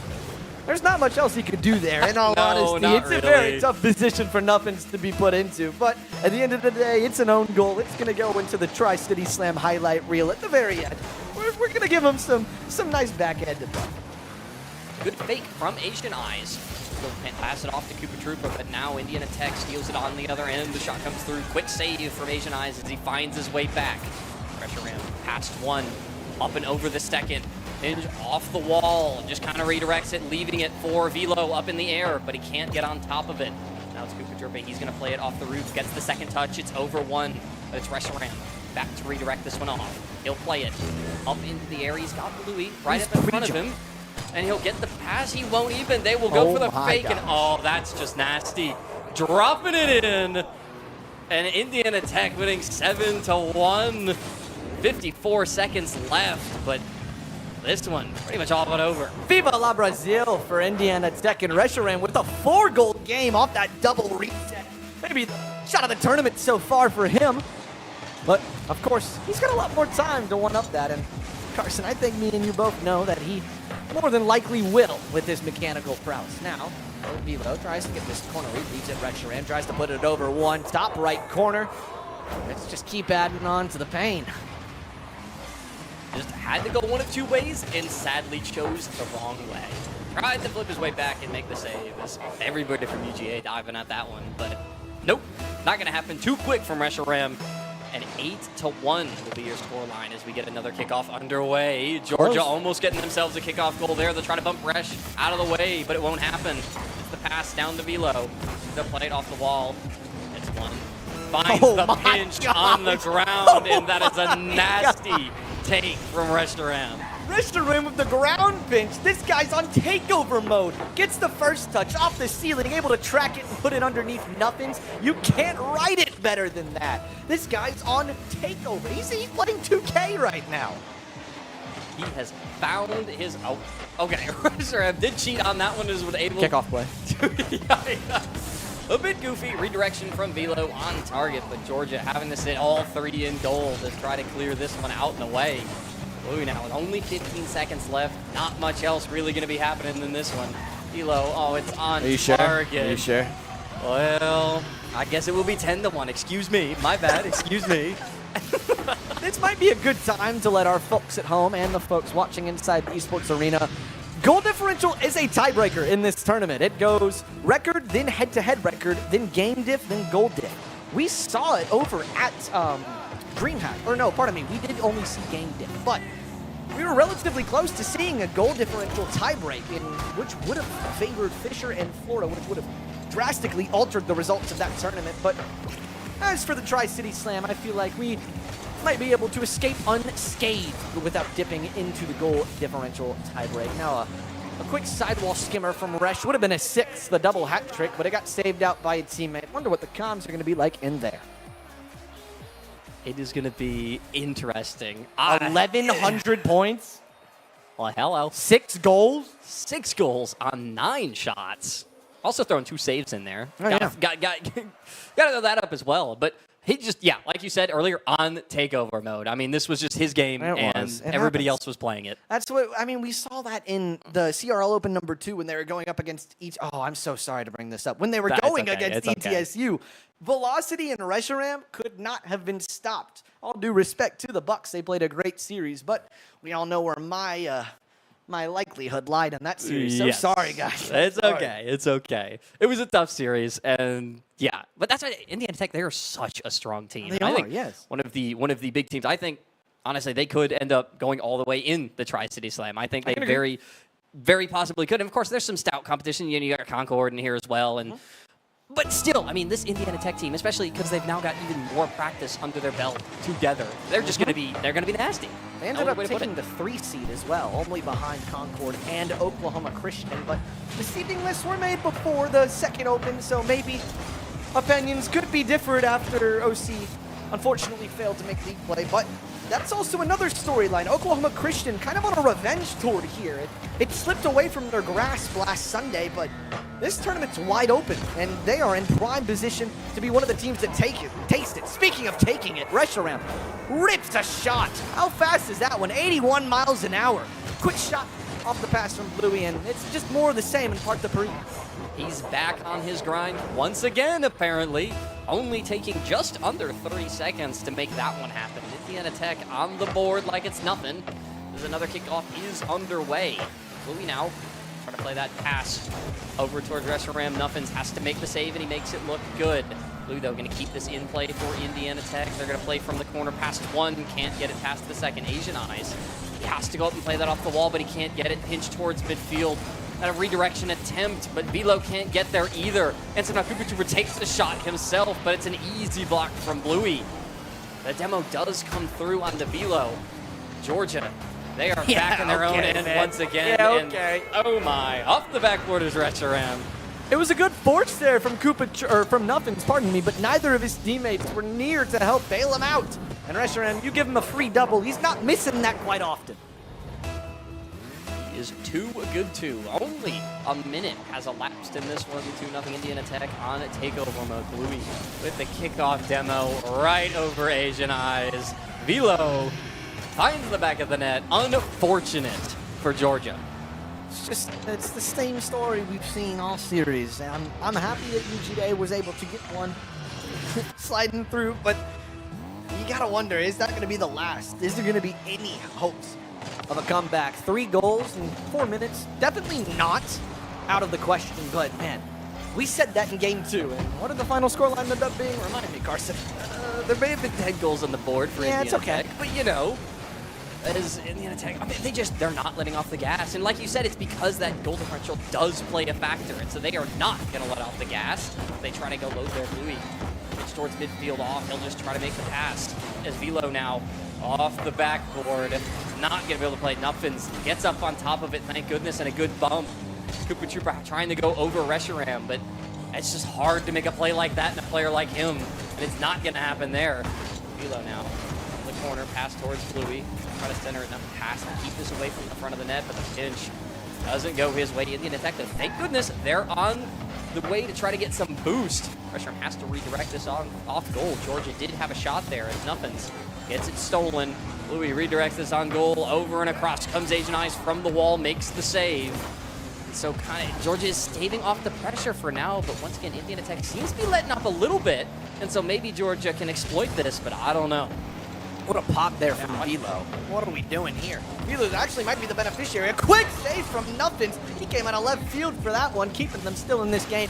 But Indiana Tech's just having fun. That might leave an opening. Koopa Troopa, quick shot. It's his second of the series, and it's his first of the game, putting UGA right back in it. And he gets up and hits the first down Philly again. Yes, Koopa Troopa!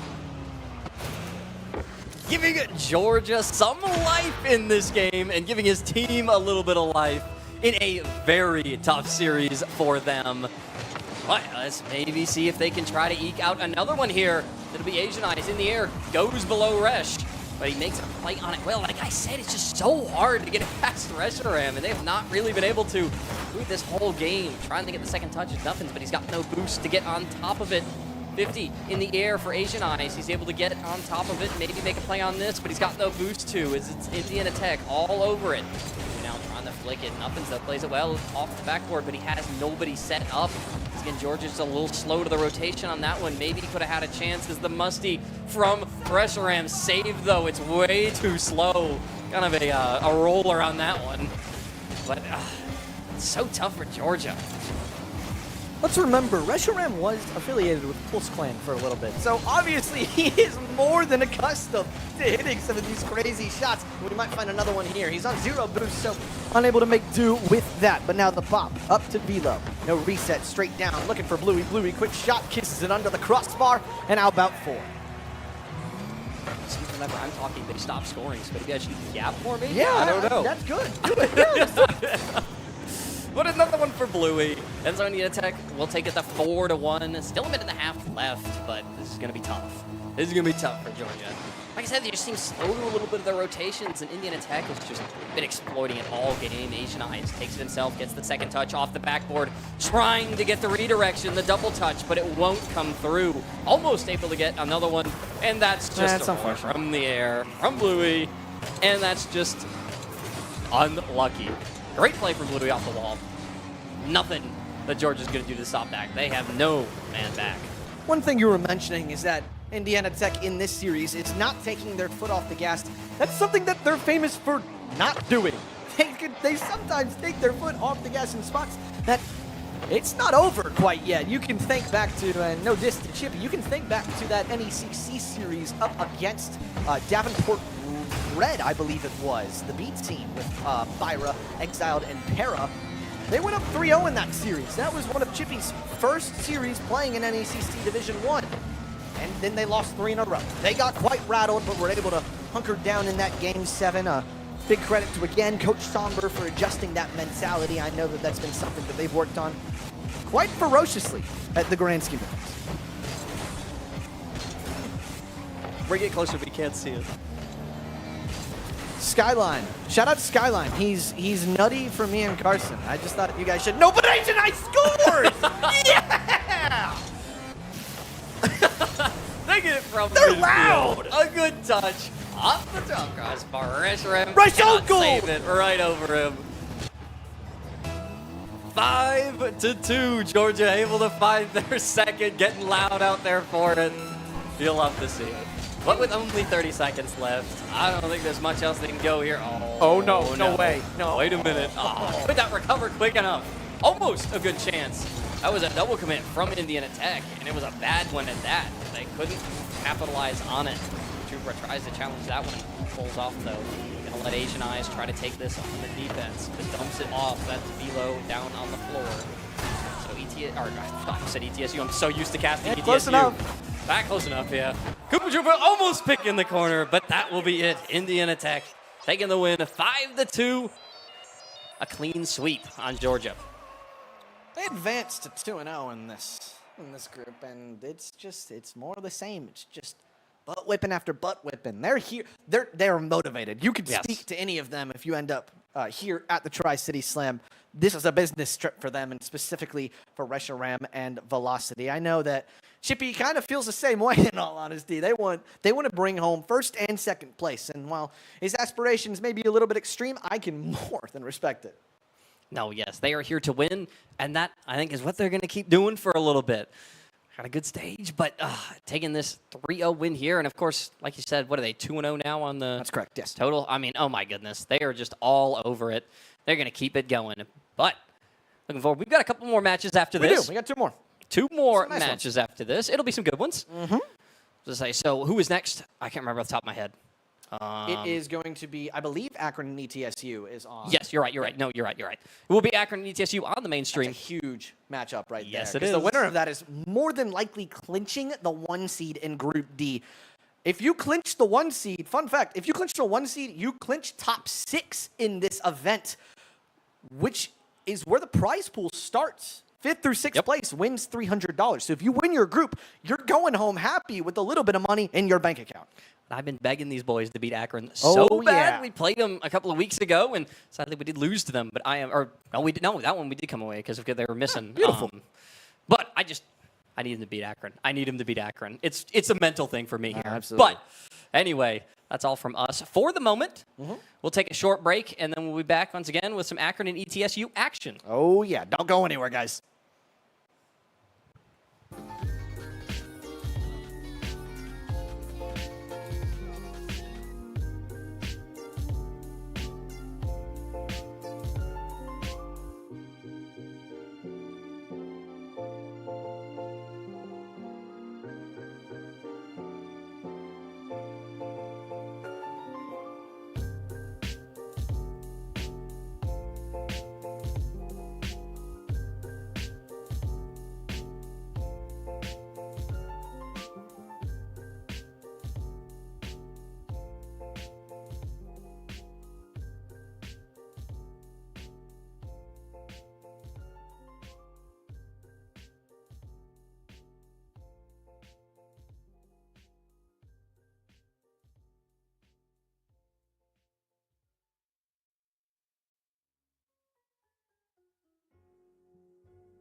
Ressasser le passé, si tu perds du temps, mettre un pansement sur ta pensée, laisse tes rancœurs sur le dos, j'ai ce qu'il faut pour te faire planer, passons la nuit ensemble, et lui tu préfères la donner, et pas d'amour avant.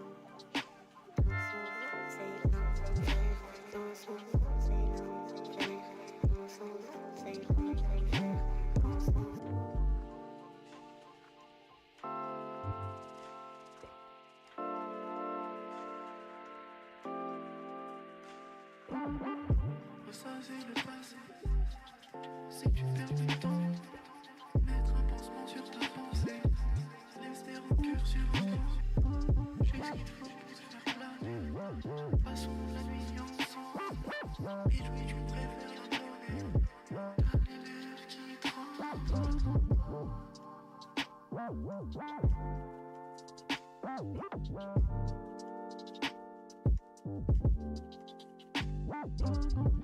Ressasser le passé, si tu perds du temps, mettre un pansement sur ta pensée, laisse tes rancœurs sur le dos, j'ai ce qu'il faut pour te faire planer, passons la nuit ensemble, et lui tu préfères la donner.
And welcome back to the Tri-City Slam. I am McMaster, alongside me, Feisty Taquito. This is all presented to you by Brightspeed. And up next, we have ourselves arguably the match of the night between Akron Glue and the hosts, East Tennessee State University. Akron and East Tennessee State so far, both of them have not dropped a series. Akron pushed nearly to the breaking point up against Conestoga, right now looking to get themselves back on track up against ETSU.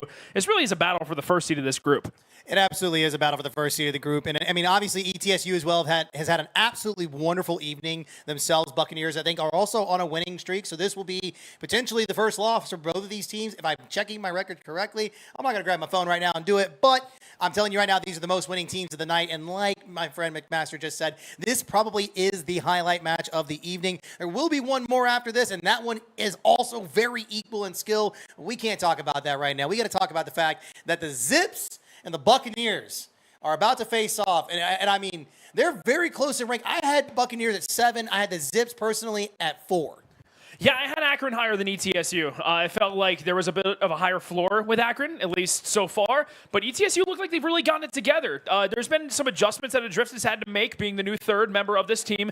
You know, make sure he's able to link on up with Leo and Kasai, kind of fit to their style a little bit more. And he's been able to do that, at least so far tonight. Now, the question is, can he continue to do so? Akron are as storied of a franchise as you'll find in the Collegiate Rocket League scene. We've seen Glue on land before, and ETSU and Akron, they did do battle at the Scenic City Invitational as well back in fall. However, the difference of Landon and Adrift could really be the difference maker in this series if Adrift isn't able to step up. And I think that it's a small correction. Adrift actually did play on this team a long time ago when it was a Landon, Skyline, and Adrift. It was a while back before those two French imports came in here and absolutely started causing havoc here in the CRL scene for the Buccaneers. But yes, Adrift having to adapt to this new system. Two very strong rank X French players who are rocking it out. We're getting thumbs up already. I was in the middle of the point. Shout out Carson, who's been also absolutely electric on the mic this evening. But looks like these guys are kind of looking to drop into the lobby. Can we get a quick little prediction, McMaster? I mean, do you want this to go the distance, or do you think that maybe Glue might have it in them because they're the higher seed? I mean, from a broadcast point of view, absolutely. Give me all 5 games, please. I would love that. So far, it's been sweep, sweep, sweep on the broadcast. I would love to see 5, and of all the teams that do it, these two could do it. I think Akron do have the slight edge, especially just because we've seen Glue work on land before. We've seen this trio before. They've had success. However, at least in terms of some recent results, some things have been called into question. While Kasai and Leo, they work very well together. Can the Drift step in and be the solid third that ETSU needs? Only time will tell, but at least early on, it's just back and forth around the midfield. Off the ceiling, early challenge. Bullseye with the fake up high, taken out wide, and now cleared out. Milio, one touch towards net, finds his way to the goal line, but is saved up by Kasai. Patty, pass up to Bullseye. The Zips are linking up well right now. It will not open up into a goal. Instead, it is an open net that Adrift cannot find on target. He'll try to center it out, but it'll get away. That's going to be a really missed opportunity that Buccaneers probably going to want back early on. The thing about it is with that kind of hindrance you may have or may be perceived on the side of ETSU, they open up this game within the first minute with plenty of pressure against Akron. They've had to actually keep the ball out of their half and keep it pretty even killed right there at the midfield line. It's the first time that we're really seeing them get a chance to try to push for a counter. Yeah, and here comes Layout, taking his time, one touch towards mid. He'll find his way towards the drift. He'll take a shot on a wide open net, and the Buccaneers are able to strike first just a little bit over a minute into this game. A great pass, and Bullseye, his touch actually escaped him. A drift will find it, and there was a demo as well to open up the net. Nice job by ETSU. And it's the guy you called into question. It's a drift of all people who actually opens up the scoring here for the Buccaneers. So looking at this now, this is a good launch pad for ETSU to try to set the tone of this series. However, what we are going to be seeing is that Akron Glue tenacity. They play so well on their heels. This roster has definitely been put in this position plenty of times before. Oh yeah, they absolutely know how to come back from games. However, I mean, you're seeing it right now offensively. They just haven't been able to convert it into a goal as of yet. Leao might have a redirect opportunity, but it will be turned away by the defense. A drift one touch into the corner. Bomb downfield by Emilio. Patty looking to enforce some bumps. He's always been a physical enforcer for this Akron Glue squad. You can expect him to be searching for bumps all throughout the course of this series. But right now, he's going to lob one to net just to keep Adrift honest on the defensive line. Extra touch towards the sidewall. Patty's there as well for the challenge. Is won by Adrift. Leao, pot shot towards net. Saved off the bar. Milio barely getting there. Now the pre-jumping passing play. Patty, will not find Bullseye. creative from Akron, but an extremely close call. Good thing Milio was able to get back. They are having to play a lot of defense, though, early on in this game. And, I mean, we're just now approaching the half-field line, or half-time mark. There we go. Fumbling over my words. That's a little bit of an open net that could slam down and in. And Milio will tie the game for the Zips. Good for him. He's able to get a perfect pop from the midfield line. Great control, one-on-one. Just goes over the top of the layout. That is a nasty double coming through from Milio. Showing up and showing out here. Able to get the answer for the Zips as we approach the halfway mark. It really has been a balanced game. Neither team taking full control over the other. It's what we expected from these two, honestly, titans of this event.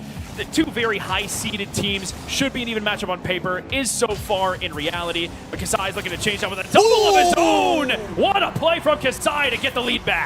Hey, leave it up to the imports, man. They always pull something out of, they pull like a rabbit out of the hat, man. Call them magicians. They know how to do it. It was absolutely beautiful there, over the top of two. But this is the thing. Again, you put a team like Akron Blue on their heels, it is going to cause havoc, not just for them, but for you. They will be able to figure themselves out. It's only when we may see the cracks in that defense begin to form and they begin to get bigger against their better judgment and their odds.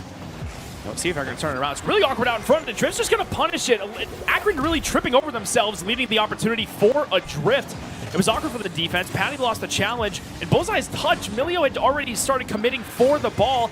It escapes Bullseye, and the Drift is gifted a freebie.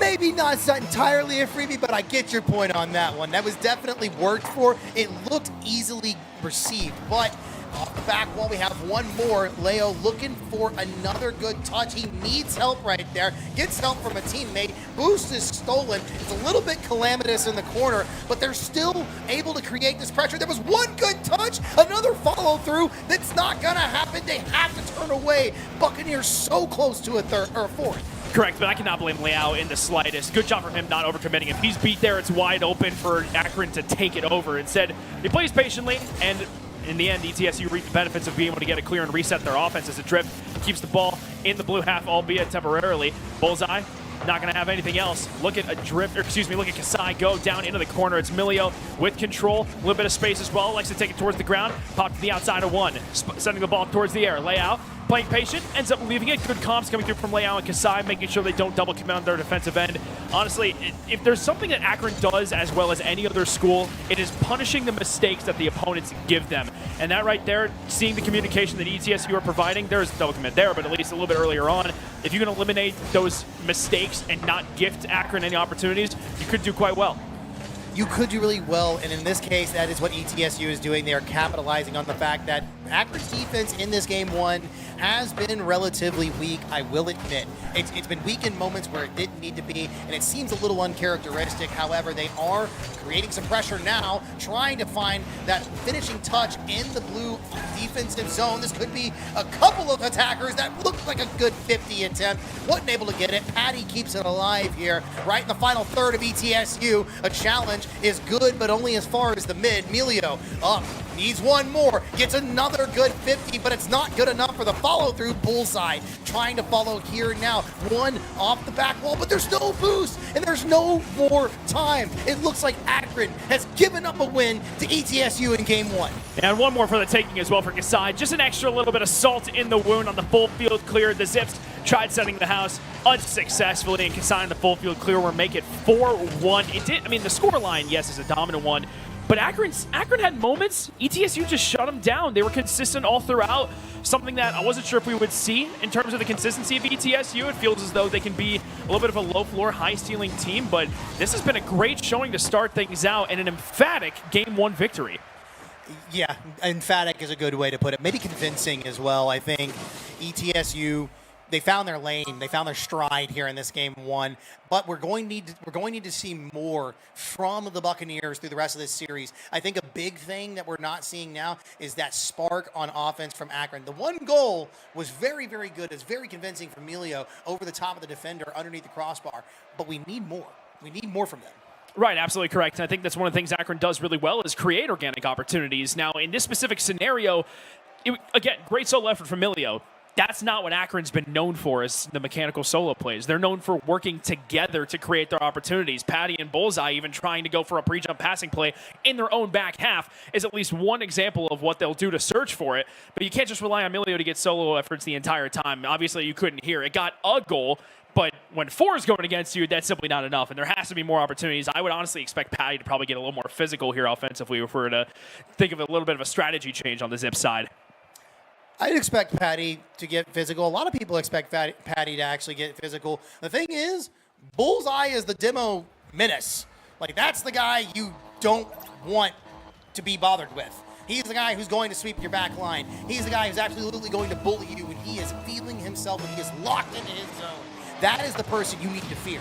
And Milio plays great on the defensive side, which allows everybody else to unlock. So again, when all 3 of these factors actually end up locking in themselves, that's when Akron fully taps, or this Akron Blue Squad fully taps into their potential. Right now, we're not seeing that tap in. They have yet to create that spark. Yeah, but it might be Milio on the double tap instead. He leaves it for Patty, and that's the teamwork from Akron that we were expecting. That is much more like it as Bullseye set up the initial pass. It was not actually or it wasn't a fake on the double, I should say, but Milio got the extra touch to the backboard. Patty sent it on home as Dips have themselves a first lead in this series. And if there's anything Akron likes to do, it is play with the lead. They are such a defensively sound team. It is going to be hard for ETSU to get that back, but if they can create offense like they did last game, we might see the answer sooner rather than later.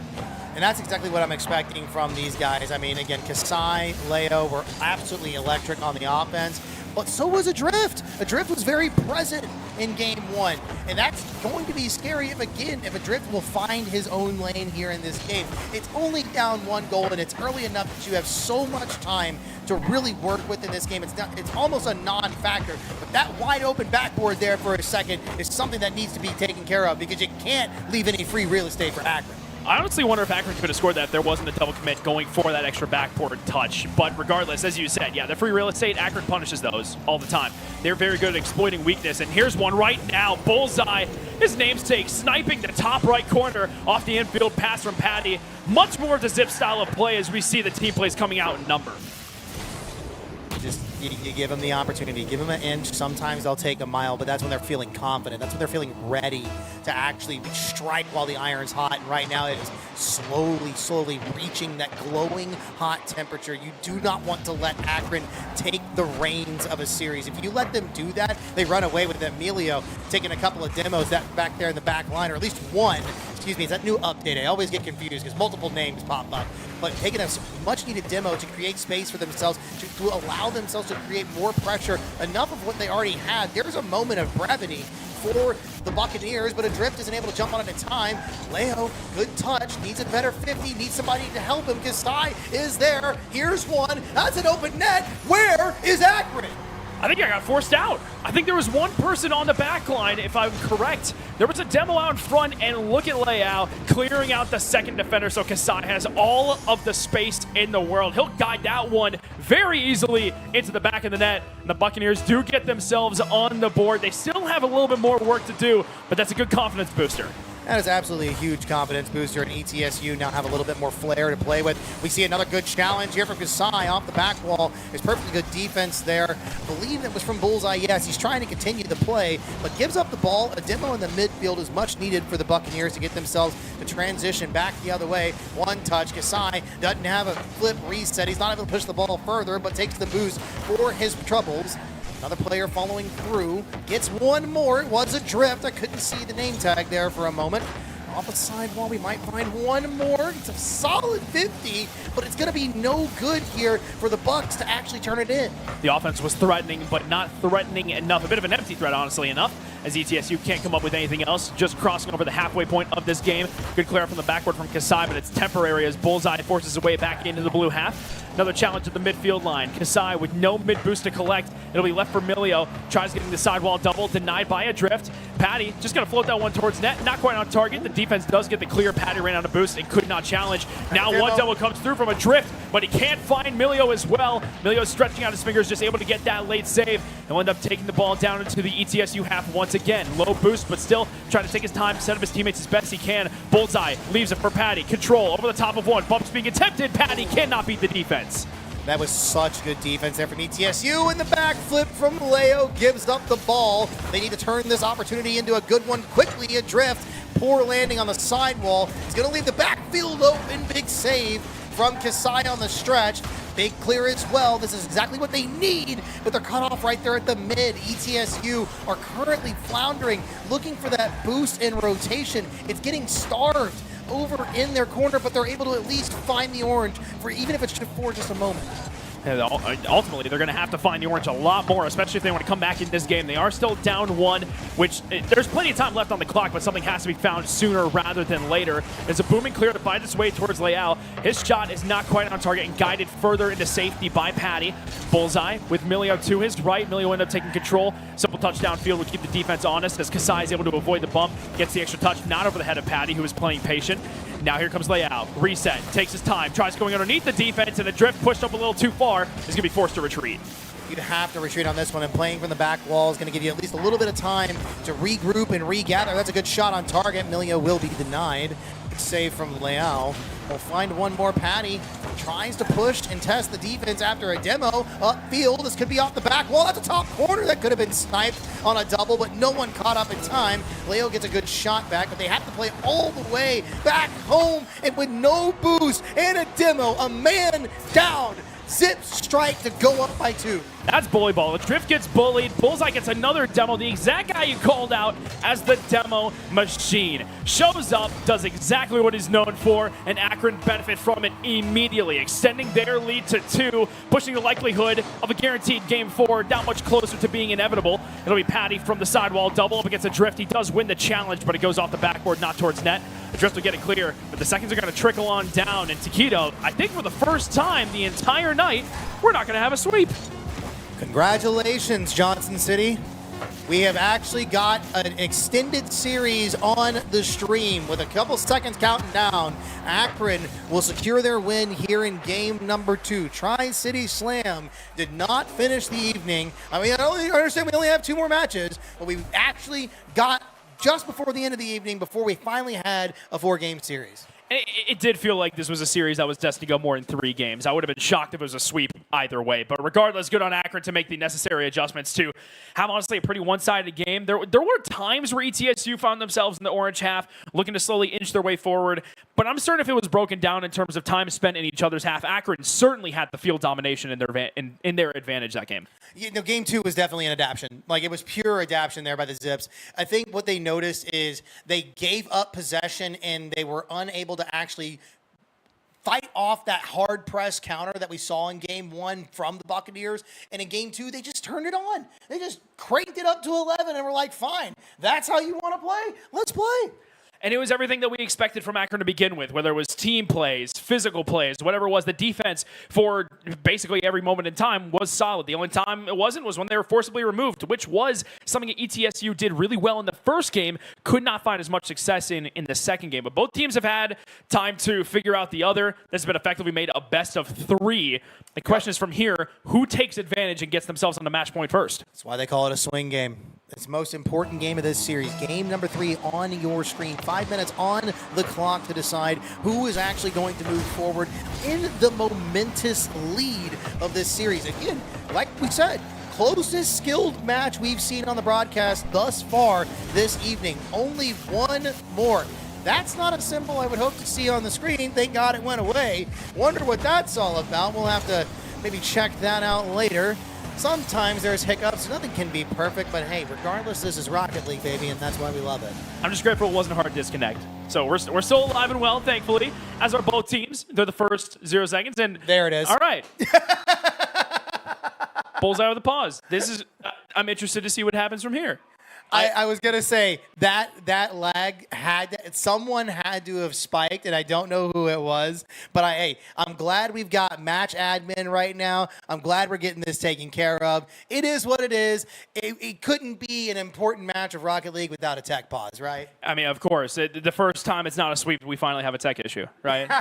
it would be the one time we run into it. So we'll resume the game here shortly. Thankfully, there weren't any goals or any controversies that were a part of this tech pause. So we'll figure out what exactly the issue ETSU is, and then hopefully get right back onto the field shortly. I mean, there wasn't really anything to dissect for the first 30 seconds, just kind of back and forth. What do you mean? That was elite gameplay. Did you not see the off-ball mechanics? Did you not see the flip resets that were happening, the 50s that we missed out on? My glasses prescription's expired, I think. I think you need to get that checked out. Anyways, guys, I'm just playing with you. But what we are probably going to do here real quick, we're going to cut it to a quick break, and we're going to talk to some people, figure out what we can before we get back to this. But guys, please don't go anywhere. It's just the beginning of Game 3 in this best of 5 series. It's tied at 1-1. We'll be right back.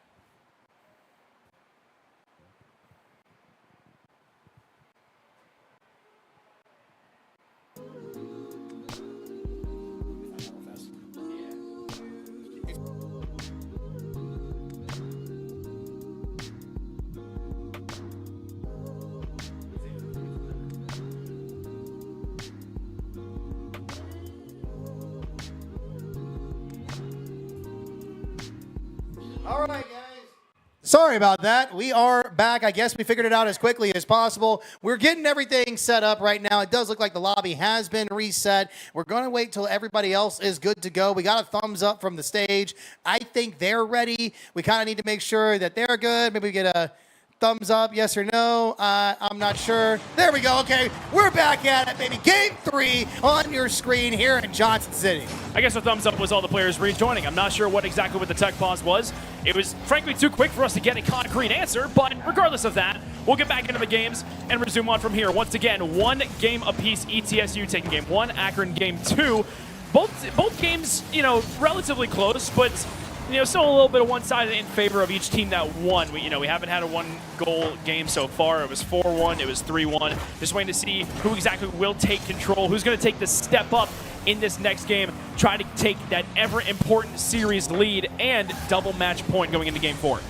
I do think that it would be poetic, in a way, if ETSU ends up taking the lead here in this series. It would be kind of like their home turf situation, home, like in-game, or what is it, home setup buff, whatever you want to call it. It is what it is. This is their land. This is their school. This is their place to try to prove that they should be the ones who are the best. Right now, building up this confidence in the corner. Leo, with no boost, gets a doink off the side. 1 goal the better to the Buccaneers. Perfect challenge, and Patty was being harassed by a drift. Again, physical plays proving to be important on both sides of the field.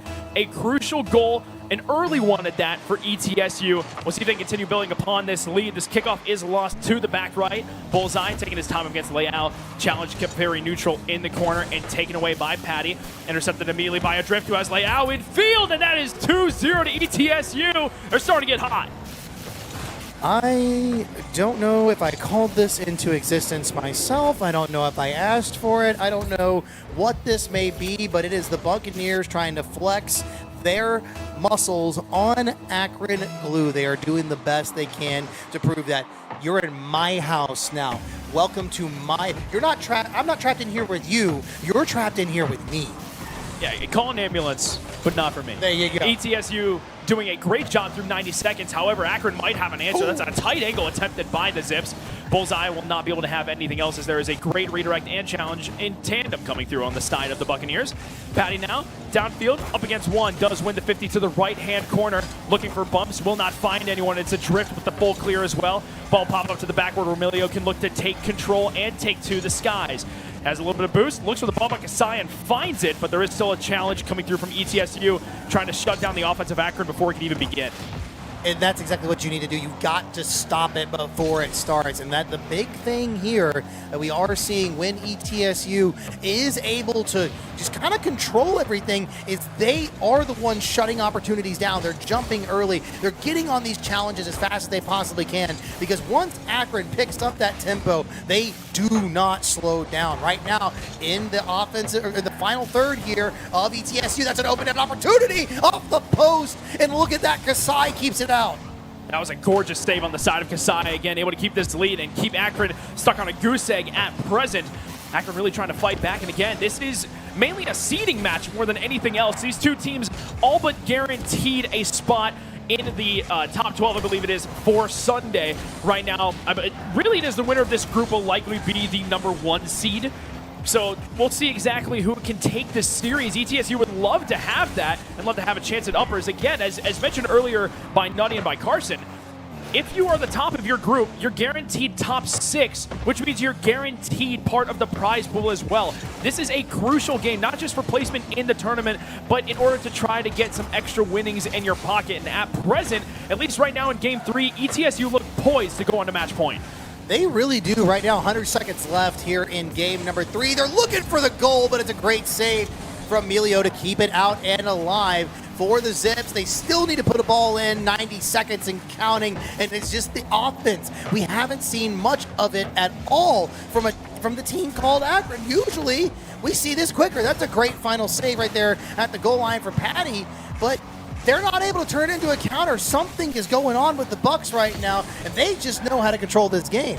Control really is the correct word for it. They have been, frankly, in control the entire time. There's been maybe one solid offensive opportunity for the Zips. Everything else has either been pressure against them or possession in control of ETSU. However, this is another scary opportunity. Both layout and a drift commit, but a drift's full clear finds its way all the way to the backboard where Emilio does have to remove the danger. One touch, pass back from Kasai. Will find a drift. It'll move it to the backboard. Patty up high will control the ball. Looks to play patient, but ultimately the Zips are going to have to send the house on this. There's only 40 seconds left. They still don't have anything to talk about on the scoreboard. It might be 3-0. It's the change-up, but the defense is barely able to get back. They got back just in time, but a goal is needed here and now. They're on the approach. They have an open net to shoot on, but that one's saved away by Leo. They go again. Another big save by Kasai. They get a chance to turn it around. They just need to beat the defense in the back. There's one touch, not going to be two. Bullseye's there. Again, precious moments counting away. 10 seconds left, and that is going to be it. With the possession being had by the Buccaneers, there's no way they come back. It is a 2-1 lead, match point for ETSU. What a massive victory that is. To completely shut out Akron is so much easier said than done. Beautifully done by the Buccaneers. However, the last time Akron were down 2-1 in a series was against Conestoga, and they were able to find themselves a series victory. We talk about the strength that Akron possesses to come back, not just in a game, but in a series setting. The determination and just the sheer willpower that they always exude. Buccaneers are in a great spot, but they cannot get over anxious. No, they have to lock in right here, right now. They need to absolutely just nail to the grindstone. Like, they've got to be able to make sure that they take this game in stride. They are in the lead. They're in control. They're one game away from securing seed number 1 in their group. A massive moment here for the Bucks. It's giant, really. And what a great win it would be, as you said, really kind of a storybook win for the hosts. And that would put them in such a great position to be able to take one of the top places. Again, you top your group, you're automatically guaranteed top 6 out of the 20 teams here. It would be phenomenal, but they still have work to do. And the hardest game to win is always that last one, because you get in your head a little bit. It's like, okay, we're in an advantageous position. Let's not make any mistakes. And that becomes the focus. Not trying to win, but trying not to lose. And that's the hardest thing you can do. The hardest thing to do is try not to lose. You get it so locked in to your head, I can't make mistakes. And then the littlest mistakes become the biggest mistakes. And you let it compound and you let it grow and it becomes massive. But right now, what's massive is this 5 minutes is going to be so crucial for the Buccaneers to prove that they absolutely deserve to be the higher seed. Correct, and right away you can see it's just the control that we were talking about earlier from Kasai, but now it's layout to the ceiling, boost in hand, fakes the musty, can't get the bump or the shot on the ground pinch, but a drift is going to have an opportunity. One touch towards the ceiling, Kasai crashing in, no contact, cleared out by the Zips. Emilio going to be given a little bit of room to breathe, looking to go solo again over the defense, can't win the 50 out in front. Emilio is doing everything he can to just will Akron to getting something on the scoreboard. Still, he and the team are unsuccessful. They've already gone a full game without scoring. When do you think this starts affecting the mental?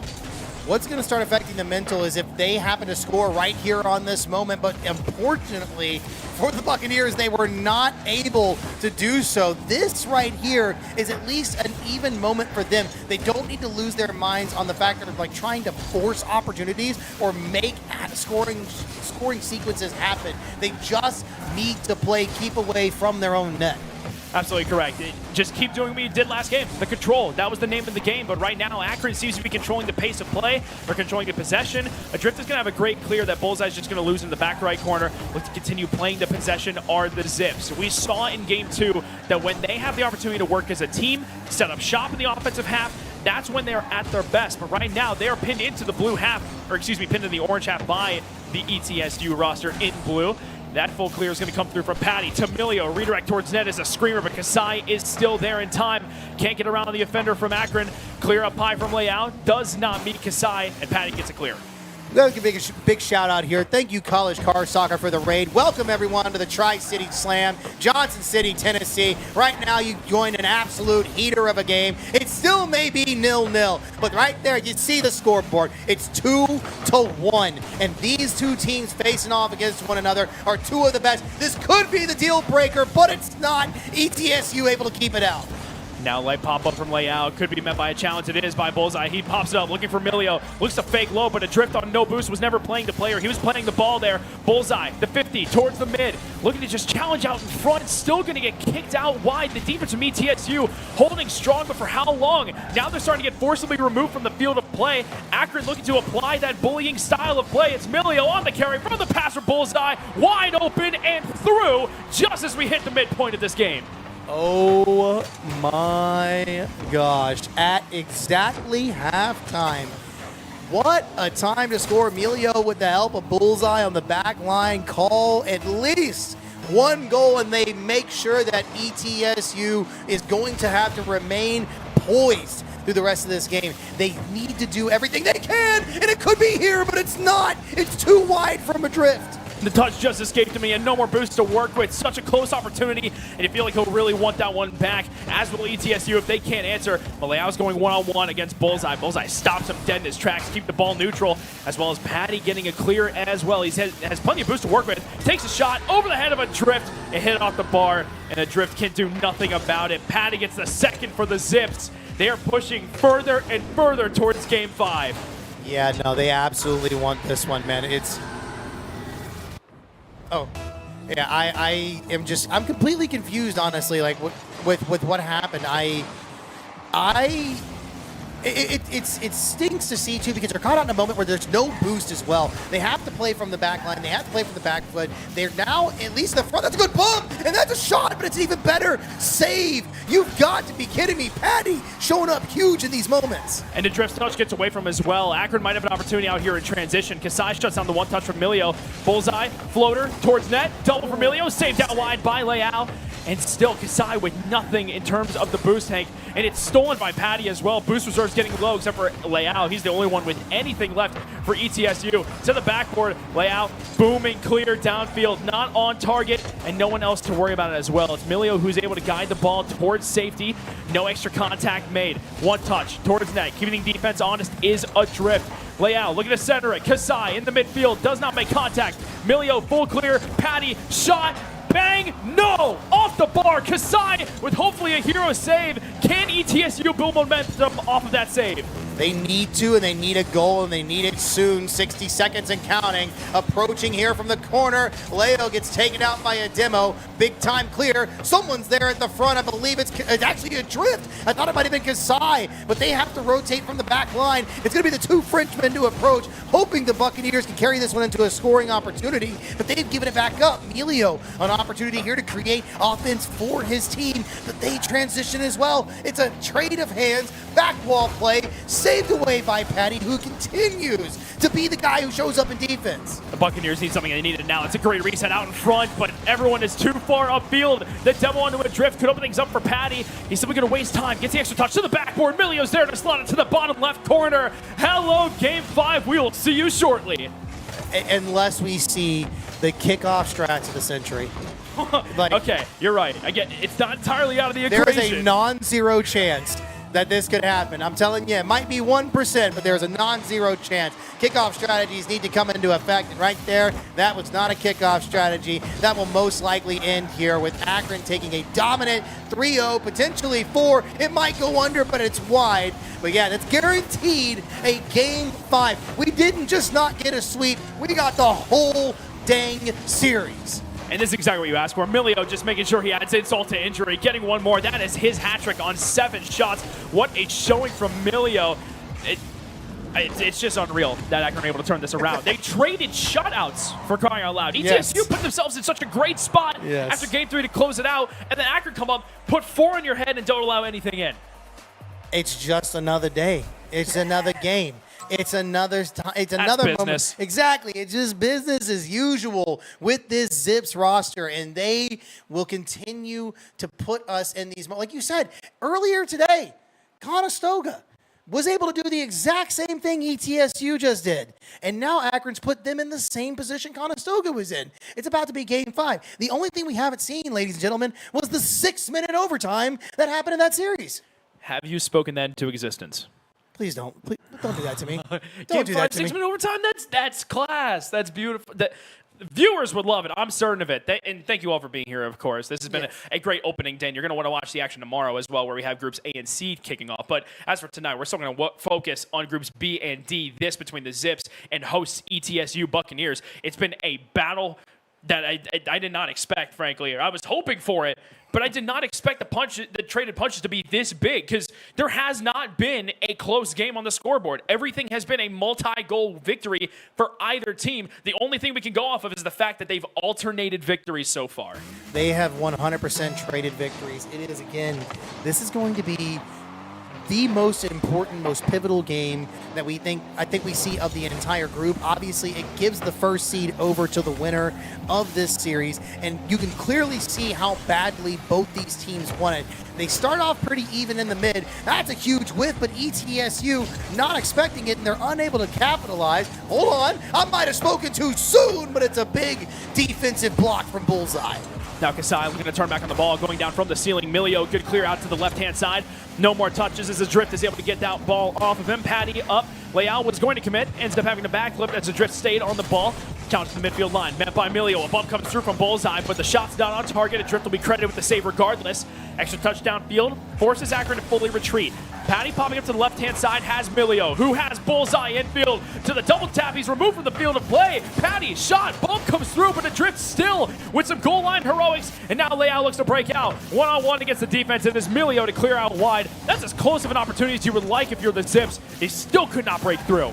Yeah, that was incredible. I could have sworn we were going to see a goal in that exact moment, but no threatening shots on target just yet. There's one beat, nobody back, but Bullseye was underneath the ball. Adrift up very quickly. I believe that was Kasai to follow through. It's still back in the middle, but we've seen this happen so many times throughout this game, or throughout this series. At least 3 different instances where no one scored in the first 90 seconds, but this is the exact action we've been receiving. And now Bullseye's going to send up towards the ceiling, looking for a double. Does have it, just slows down the ball. However, Adrift down into the right-hand corner. Milio, no boost. Extra touch to the side wall. Just going to slow play. Look to have a 50 up against one player from ETSU. Can't find it. Now Patty looking to go solo. Gets one touch against Adrift. It'll spike down. Bullseye back in field. Has Milio. Intercepted by Leal. And a full clear from ETSU. Close calls mainly against ETSU. The more threatening opportunities have belonged to the Zips, but threatening opportunities mean nothing if there's nothing on the scoreboard to follow them. Milio still looks to find the first for the Zips. Gets a good 50. Going to be a routine clear for Kasai. Nothing else to talk about as he gets the 50 up against Patty. Now Bullseye to the left-hand side. Layout into the corner. Looking to follow it. It's Milio on the full clear. Looking for Patty again, and the Zips are immediately back on offense. Their transition play has been beautiful during this game. It has, but there's still no finishing touch. And that goes for either team. That's not just the Zips. Though they have had the better offense, in my opinion, they still haven't been able to put that finesse they really need, the English on the ball, if you want to curb it in. But they will have to fight themselves out of their own back line. Leo, unfortunately, a touch goes way too wide. Adrift is in a good position. He's challenged well. Kasai steps up to the plate to play this from the corner. There's one off the back wall. There's a follow-through. They're weak on defense, but it doesn't matter. Milio with the massive save. And Patty gets the sidewall double as well to get it back down into the blue half, and immediately the Zips just transition this straight into offense. Kasai has nothing left in the tank. Adrift is forced to go even when he has 0 as well. Now it's going to be Leal up against Bullseye. He does win the challenge. It's right in front, however. Milio looking to play control. The reset, the pop, can't get over the top of Kasai. Incredible patience. Now to the backboard. Bullseye and Patty were in a similar position. If Patty was able to play patient there, he might have been in a shooting lane. Instead, it's cleared out by ETSU. As we approach the 90-second mark, it's still 0-0. That's a great touch from Adrift as well to the corner to at least disrupt everything. But like you just talked about, 0-0, final seconds, couple of good bumps. The side of the net was wide open, but no one's on the approach from the Akron Glue side. Bullseye has the flip reset, uses it just to recover, is able to do so. But now they're down a man. That's a wide shot. Adrift with the big save, who's also come in multiple times. Shot on target, saved by Kasai. What do we see? How is ETSU's defense just so much improved over the span of one game? It's unbelievable what we're seeing on the back line, but they have to turn it into offense. Still a goose egg apiece, and it really feels like one goal is going to be the difference maker. This has 1-0 written all over it, but who's going to be the one to step up when it matters the most? It could be ETSU as Adrift has one touch to the left side. Off the corner wall. Nothing else to follow. Patty, one touch. Kasai playing patient. Just looks to retreat. Grabs boost. Milio's trying to give him no space to breathe. He'll get bumped off the ball. Now Patty on the follow. One touch. Adrift. Able to make sure that one is guided towards safety. 30 seconds to go. Adrift cannot beat Milio over the top. Kasai is going to lose the challenge race to Patty. Bullseye. Shot on target. Defense will stay honest. Final 20. What do these two teams have left in regulation? We have a flip reset, but that one's going to be denied. Adrift on the follow-through after Kasai's touch. Collects the boost, tries to swipe the back line. That gets saved well by Patty. Another bump there. Kasai on the pickup. He can slow play this. Has the flip reset. It turns into a challenge. Patty defends well. We will see golden goal opportunity here and now. It just feels right. They've traded goals and traded games the entire series. 0-0 in overtime. It's Kasai with the first opportunity, but the flip gets him away from the ball. He'll win the challenge under the corner, but Patty immediately can guide that over towards the blue half again. Adrift will shut it down, but then Milio fills the gap.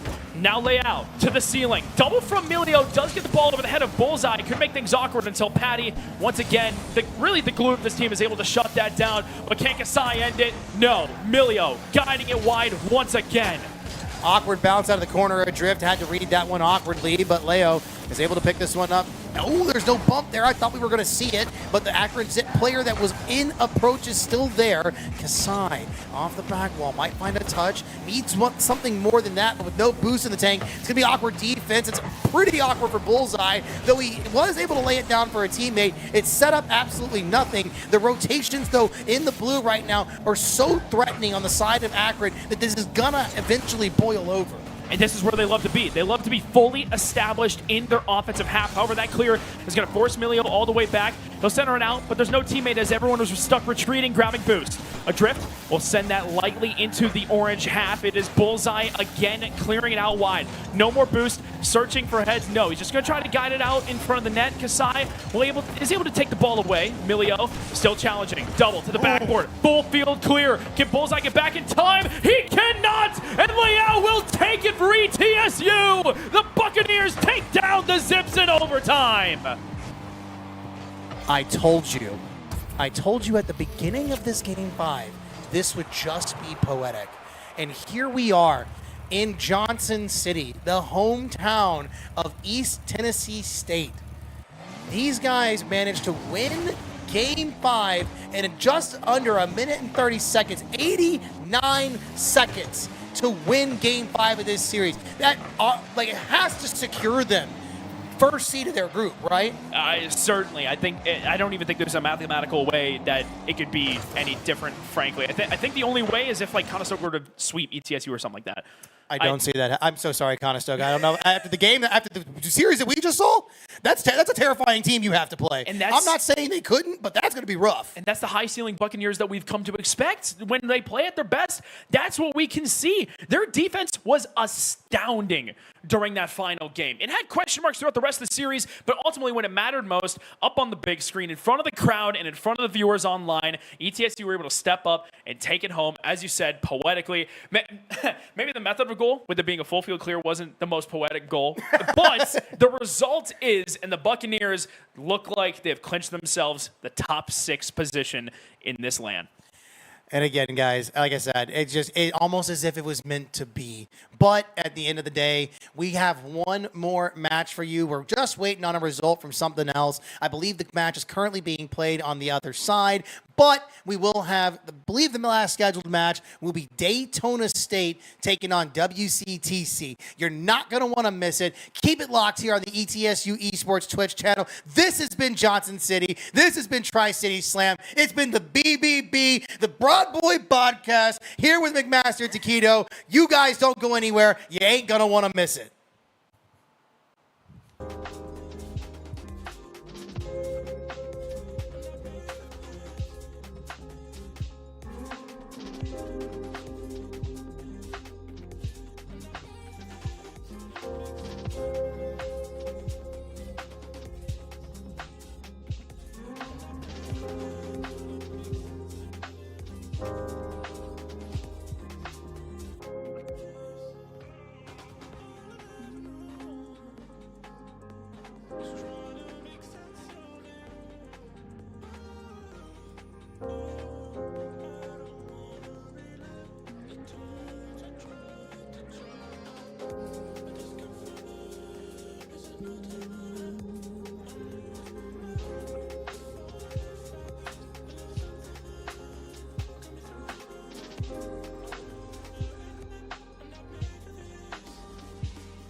Hello, ETSU and the Tri-Cities Slam. Welcome back for our last matchup of the night. It's going to be a little different than what we expected. We will be streaming the ETSU and Conestoga match. We're trying to get things rolling and get things moving over here, as it is already like, what, like almost 10:30? It's like somewhere around there, It's pretty late at Something night. like that.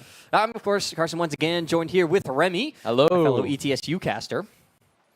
So we are hoping to get this game. They're setting up the lobby now, so it may be a minute. But nothing wrong we with have that. had an exciting night of Oh, Rocket yes, League. I don't know how much absolutely. you've been here or been able to watch, because I know you've been working around and helping out as much as you can. But I have. there have been some fun games. And, of course, just that last one, ETSU going all the way to a Game 5 overtime. I did see that with one, Akron, actually. and eking it out. Leo with a fantastic clear, finding the goal. That it was a very impressive goal. Like, the thing is about a goal like that is, like, how are you supposed to defend against that? Like, you're trying to defend your goal, and you're trying to attack that goal, and when someone goes and clears it, you're not expecting it to just immediately go over into yours. No, I mean, Akron just rotated along the sidewall instead of rotating back towards the goal, and it just left it free and open, and Leo took advantage of that to its fullest. He did. And, you know, that was an amazing game. Both teams played extremely well. Oh, I know, and I'm excited to see what Conestoga can pull out on the big stage. Of course, I know they had a long drive down here coming all the way from Canada. They're right above New York, I believe. I believe that's where Conestoga College is. We love Canada. I think. I don't know, but anyway. Something around regardless, there, they had a long drive. Does not matter. True. They had a very long drive. They are very tired, and it has been. It's been a rough one for them. I believe they also just finished their matchup. They played against James Madison, and they won that one. Ooh, so they're nice. coming off a win. So both these teams coming off a win. I think it's going to be interesting to see what ends up happening. Very nice, very nice. Well, the egos are high tonight, obviously. Everyone's winning games. Everyone's losing. That's just how it goes sometimes. It has been a fun night as lobby is set up, and we are starting to roll our way in. Seems like Danny up on stage is checking everybody, making sure everybody's ready. But We love that guy, Danny. I love that guy, Danny. That guy, Danny, look at him. No one can see him but he us. did react. He did react, but he's being nonchalant about it. Hey, But you yeah, know we're how it finishing is. up our last games of the night here on Friday, and then of course, and then next week we will start things off. I believe at 10 a.m. Hopefully, barring all things go correctly. Our first game will be at 10 a.m. We do need to make sure everything's nice and clean and good looking. Yes, and so I don't know. It'll be a good time. It will be a of good course, time, yeah. Then we'll absolutely. pick up the Smash tomorrow for the latter half of the day. We'll pick up their because I think that they're doing pool play for a little bit, and then they're doing bracket play. Correct? Yes, they are. We don't have as many teams as we do for Rocket League, so it's going to be a quicker time for Smash Bros. Yeah, so that'll be fun. Make sure to stay tuned for that. So they'll have their finals because they're only doing the one day. Yes, so they'll yes, just, only the one be day. able to stream their finals on that Saturday, and of course Sunday's going to be all Rocket League, best of sevens. It's going to be a long and fun day. Definitely is. Can't wait to see grand finals. No, Wonder what teams are going to be in it. What do you think? I know. Ooh, What do you think? That's tough. That's tough. I don't want to give my no. I'll wait till tomorrow to give early predictions on that. I'm Or- not going to yeah, give them now. okay, I'm not going to okay. give now. I'm not going to give now because Okay. it is just some of the teams haven't even played yet. You know, Oh, like yeah, Concord or absolutely. something like that hadn't even got to play yet because they're going to be starting off their stuff tomorrow. Only That the is teams true, that can that make is it, you know, down here, and I think there's 10 out of 20 were able to make it tonight. So. That is fair. That is fair. You never know. Some teams don't play good one day, and then some of them play absolutely fantastic the other. And in the same breath, some teams on LAN like to tear it up, and then, you know, they just play at a different level. And of course, Bruton Parker, who we have had many series against, they are menaces on the LAN. That is true. That is true. They're a bit evil. They're a bit evil. A bit evil. Just But a they've been doing tad. good so far. Just a tad. Oh, hi, Lee. Hello. Production manager walking through. We love this guy. We love this guy. This guy's great. Oh, yes, we'd also like to give a big thank you to Brightspeed for being the presenting sponsor of the Tri-Cities Slam. Brightspeed is the new choice in internet, and they're on a mission to bring ultra-fast internet and dependable Wi-Fi and connectivity to this southeast region. They're building an infrastructure to provide millions of homes with fast, reliable internet, helping you out where they can as we head our way into Game 1, ETSU versus Conestoga College. This is a drift. He finds it in his own corner, but it'll be Spidey taking it in the air. Poke now. Shot on goal, saved by Kasai. Lays it low, and he'll now take it in the air, trying to go up and above Chunk, and he wow. gets it. CYB is back, banging off the backboard, but the redirection back on shot again. He has to make another save. Adrift. Third man going to play this in the air and get it above CYB this time, but not enough juice on it to get it into the back of the goal. Poke doing a good job at trying to get the ball through the air, though ETSU is over. Kasai trying to take it along the side here, taking it to the wall, hopefully setting it up for someone, but not anyone there to get it, as CYB is going to be trying to stay on the defense. He already had 2 good clears at the start of the game. Leo going to be trying to take it now over to his teammate Adrift, going for the shot, but is unable to. Poke stopping him right there. The Chunk doing another good clear as ETSU's pressure is building. Conestoga has looked good throughout the day, and unfortunately a little sleep, but apparently has made them even better. They've been winning good. I believe they're 2-1 right now. ETSU, of course, haven't dropped one yet. That'll be Kasai flipping it over Chunk. Gets the save, though. Conestoga will hold on for a little bit of that. It's kind of a bad pitch, almost on target. Cannot get it. ETSU lucky on that one. CYB now in, picking the bottom corner. Takes it low. ETSU going to ball, and Conestoga taking the lead 1-0. 1-0 first game. Not a bad start for ETSU and a good start for Conestoga. They got to work on their defense and offense just to keep this game exciting. Good little kickoff for ETSU, but Poke is able to save it just barely because Adrift had no boost, not able to do a lot. Chunk going to be trying to clear the ball now. No boost either. You got to be careful for that. You need boost in this game. It's very important, very vital. Will wrap his way around Adrift. Going to be the back man, has to make a challenge in the air, but lets Leo get on top of it. Pass down towards Kasai. He'll play it along the wall. Gets one reset, can't find the second, but the redirection is almost on target. Might be off the back of the backboard. Tries to gain control for Conestoga, but a bad touch. Finally, Poke gains control. Kasai has to pass it towards Leo. Back across his own goal. Leo now going to take it in the air. Going to get the demo on Chunk, and Kasai with the redirection into the goal. What a fantastic team up from the duo. They are going to tie us back up 1-1. Must say that was an amazing demo in air by Leo, being able to get rid of one of the opponents just so that he could bump another, being able to get the goal. Now going for another kickoff here. ETSU, a little bit of a bad kickoff, but a good one for Conestoga. CYB going to be trying to take it along the side, trying to get it past one, not able to. The ball gets touched. Poke going to be trying to set something up, and Chunk coming in to help, but nothing was able to get there as Kasai is able to clear it over to Conestoga's side. Now they're on the defense. Drift going to be taking it in the air. No one getting there, but CYB and Poke going for a double commit in the air. Passing it back on the ETSU side. Chunk going to be trying to fight for the balls. It goes up into the air, still trying to play it off of someone. Kasai is now going to have control of the ball, fighting for it in the air.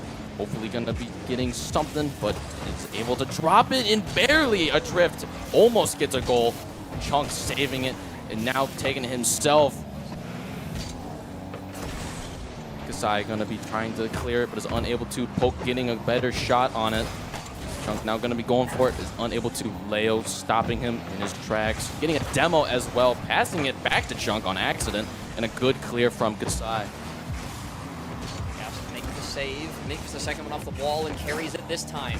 Trying to pinch it off the wall, but leaves it for Leo, who will take it in the air right above Poke. Chunk comes in to disrupt that mess that's happening right in front of the goal.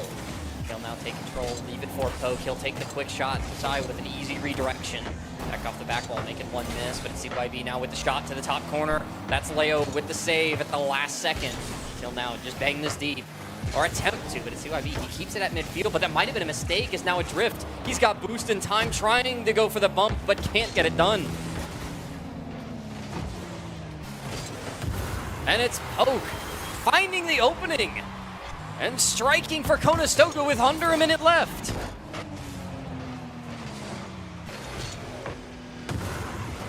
Finding an opening that seemed like it was not there, but ETSU not on top of it. So Conestoga taking a 2-1 lead.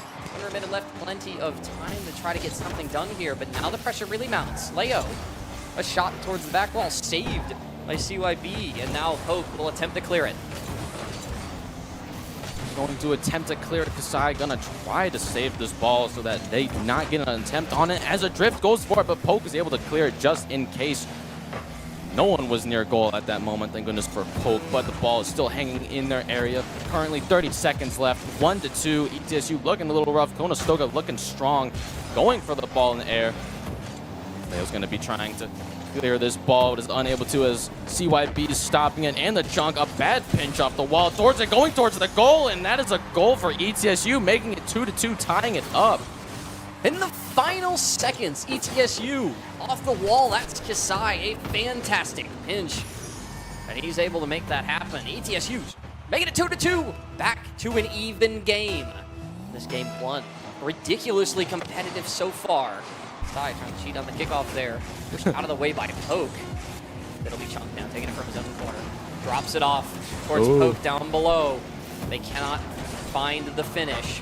CYB off the roof, a pinch, a drift, going up for it as well, and they finally spiked it into the ground, and so we'll see ourselves a game one overtime. A dangerous position, like always, for overtime. ETSU starting strong with a good kickoff here, as Conestoga is a little bit in the rough. They don't want to be here, and a demo coming out from a drift, getting rid of Poke, who had control of the ball originally, but then he passed it over to Chunk, and a bad spot for the ball to be for ETSU. The ball is now going along the wall from Kasai, trying to dribble it in the air. Poke stopping him as it passes back over to CYB, where Conestoga is going on the offense.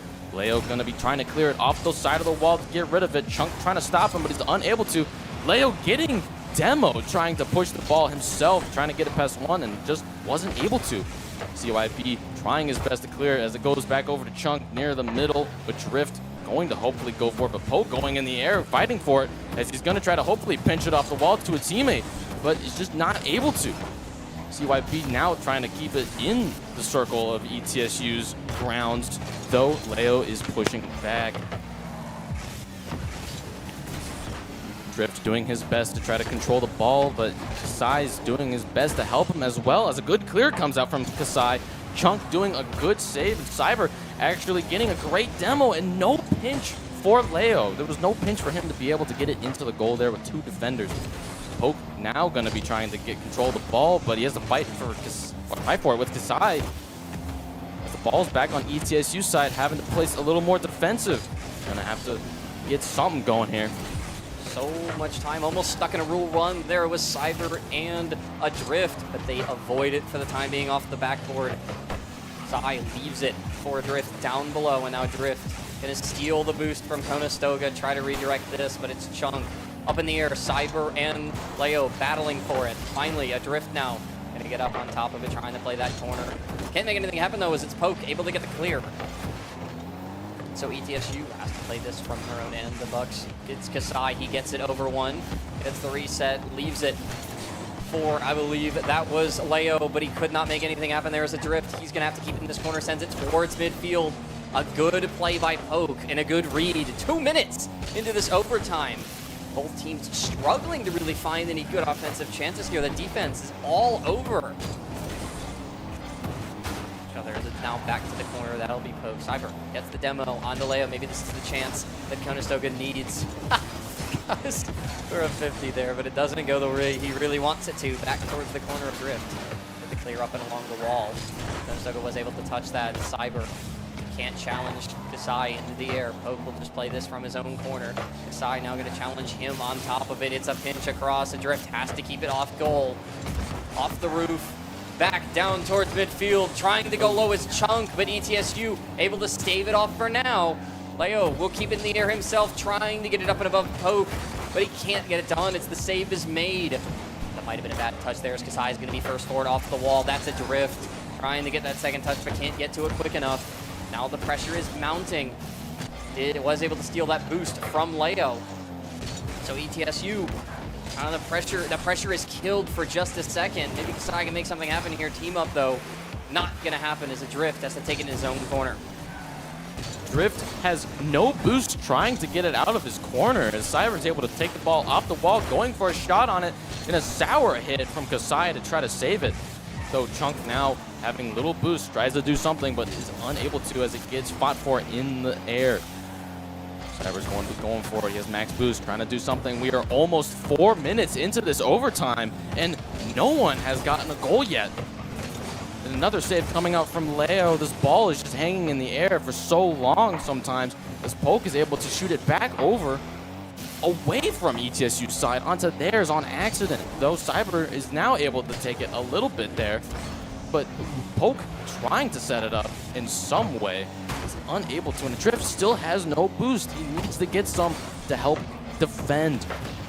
Now Chunk, he'll have a good chance off the backboard. Kasai has to make the second save, and he's able to get the second touch. Redirection from Pope back in the goal. Drift has to just take it across his own end. Maybe they'll get a clear here. It'll be a Drift. He's got no boost to work with, though. Conestoga will gain possession once more. Cyber trying to get it across, stolen by Leo at midfield. Maybe now he can get the pinch off the wall, but he can't. Poke plays the coverage very well. Picking the corner is a Drift, closing us out of overtime. Finally finding a quick shot. Cyber was there, but just could not get up quick enough. ETSU will take a 3-2 lead. Almost a 5-freaking-minute overtime. Almost 5 minutes. That is an intense amount of time. That was longer than the game that was just previously played. Apparently, it is just a game of overtimes. An intense overtime, too. Both teams struggling to really find any good offensive chances. The defense was just all over it for that one. But finally, Adrift found a quick shot, was able to get on top of it. So ETSU takes the 1-0 lead. What a impressive game that was. And it's the first game of that series of the best of 5. No, it was... I had to think about it. I didn't know if it was 7 or not. I was like, no, we're also used to not playing the best of 5s because Nace is goofy. But either way, here at the Tri-City Slam, we are playing obviously. best of 5s until Sunday. Then it's a best of 7. But ETSU, they look strong, but Conestoga coming up and making a really big plays. And able to keep with it. I mean, of course, they scored those 2 goals pretty early on. ETSU had to claw their way back into that one. Excuse me. that is true. They were down at one point, but now we were in the next game. Starting off here is a goal immediately for Conestoga. Look at them go. Chunk doing an amazing job getting not only a demo, but being able to get a great hit off the bounce of the roof. What a fantastic shot that was. Mr. Chunk receiving that as well. And so Conestoga will be up by 1. 11 seconds passing, not much time at all. This kickoff kind of awkward. A little bit. ETSU and Conestoga. Be back toward the midfield. Poke gonna try to play that back wall. Oh, no. Okay, and another shot coming from Chunk and an assist. Drift couldn't get up on top of it, missed the touch. And so ETSU falling 2-0, not much time at all. Ooh. Shot right into the spot that none of ETSU was facing. There was not a good opportunity for them to save it. As another kickoff goes here, an immediate demo coming out from Poke. As Leo is hopefully going to try to get the ball over onto Conestoga's side so that they can at least reset a little bit from that missing player. As a good clear comes from Chunk. Ball going all the way back to ETSU side as Chunk now going to be trying to look for a way to get a shot in. Cyber fighting for the ball in air, but is unable to as he collides with Leo. Ball now being taken by Leo, who has no boost, and it gets taken away by Chunk. He's now going to be passing it over to Poke as he redirects himself so that he can go back and defend as the ball is almost shot into Conestoga's side, but just barely, and it goes in. What a light tap from Kasai for the ball to get shot in. Just barely Leo didn't get it in, but thankfully Kasai was there to help score, making it 1-2 now, only a minute in. Legos play off the crossbar from the corner, forcing Conestoga to panic a little bit. They end up out of goal, and Kasai capitalizes. And so, they cut the lead in half. ETSU only down by 1 now. They're going to try to make something else happen here. Drift, though, leave that corner boost. Try to play this mid one. That will be Kasai getting the demo. Leo up into the air, but now it's Chunk to take this towards the backboard. Leave it down towards mid. That's Poke set up. Hits the top corner, and he finds it. Conestoga striking once more, stopping any momentum ETSU thought they were going to build up. 3-1. Conestoga does not want ETSU to have any momentum. They're like, no momentum tonight. We see the way you play online and in Ace. We don't want you to get anything, making it 1-3. They really don't want ETSU to have a break. Side, though, is going to be trying to take it up on top of the roof. Unable to get it past one as Cyber tries to clear it, though Leo is right there to stop him, going it off the wall, having no boost left as Chunk doing a good job at clearing. Sai hopefully getting some type of air dribbles, going to get it into the goal as he does, as he gets a double touch off the backboard, getting another goal for ETSU. Conestoga looking a little scared. Oh, what a dunk from Kasai. He just goes high and nobody's able to challenge him on it. And so he's able to, once again, claw ETSU a little closer to that 3-goal line that Conestoga does hold right now. The Condors have been playing so well against the Bucks. Kasai trying to keep this off target, passed back to him by a drift. He'll play this off the wall, and that's a good play. Goes low on that one, trying to go above Poke, but he's got the read. Wow. Leo forcing it above Cyber, adrift. Gonna try to chase this one down. Kasai hangs it off the roof, and this is gonna hang into dangerous territory. Conestoga is gonna get a shot, but adrift makes the save. Kind of put it in a bad spot, but thank goodness he redeems himself by making the save. Clear from Kasai. He's gonna try to carry this. Gets over one. That's Cyber. The demo comes through. He's only got one more to beat. That will be Cyber. Excuse me. He gets it adrift, trying to take this toward midfield, but once again, nobody there to help him out. Now it's Leo. Pinch sends this along. With 2:20 still left to go, it feels like. A lot longer of a game, and that's a flick on goal. But Cyber with the save. ETSU trying to continue up this pressure. Cyber now says heck no, gets the bump and the clear, trying to shoot it on goal. Kasai gets just up on top of it. Cubby Chung trying to get a redirection there, leaves it for Poe. Now he centers it himself as Kasai will pick it up in his own goal. Oh, and that is a bad 50, but ETSU, thank goodness for them. The Condors had nobody set up at midfield ready to go for that one. Flick over one adrift, shooting for that back wall. Cannot get it done. Cyber plays it off of it. Now back towards their own end as ETSU try to play this themselves. That's adrift, going for a 50. Can't get the better round of it. Leo has to take this out and has to go high. He'll dribble it as long as he can, but Cyber challenges him finally. Adrift tries to pick it up, but it's a good clear from Poke. Once again, Conestoga, they have been all over ETSU in this game. They've been playing so well. They really have been playing well. Conestoga's offense and defense is fantastic, just like every other team that we've seen so far tonight. Everyone's defense and offense has been absolutely stellar, along with ETSU trying to clear it to get another goal, as we are now down to 1 minute left in this second game.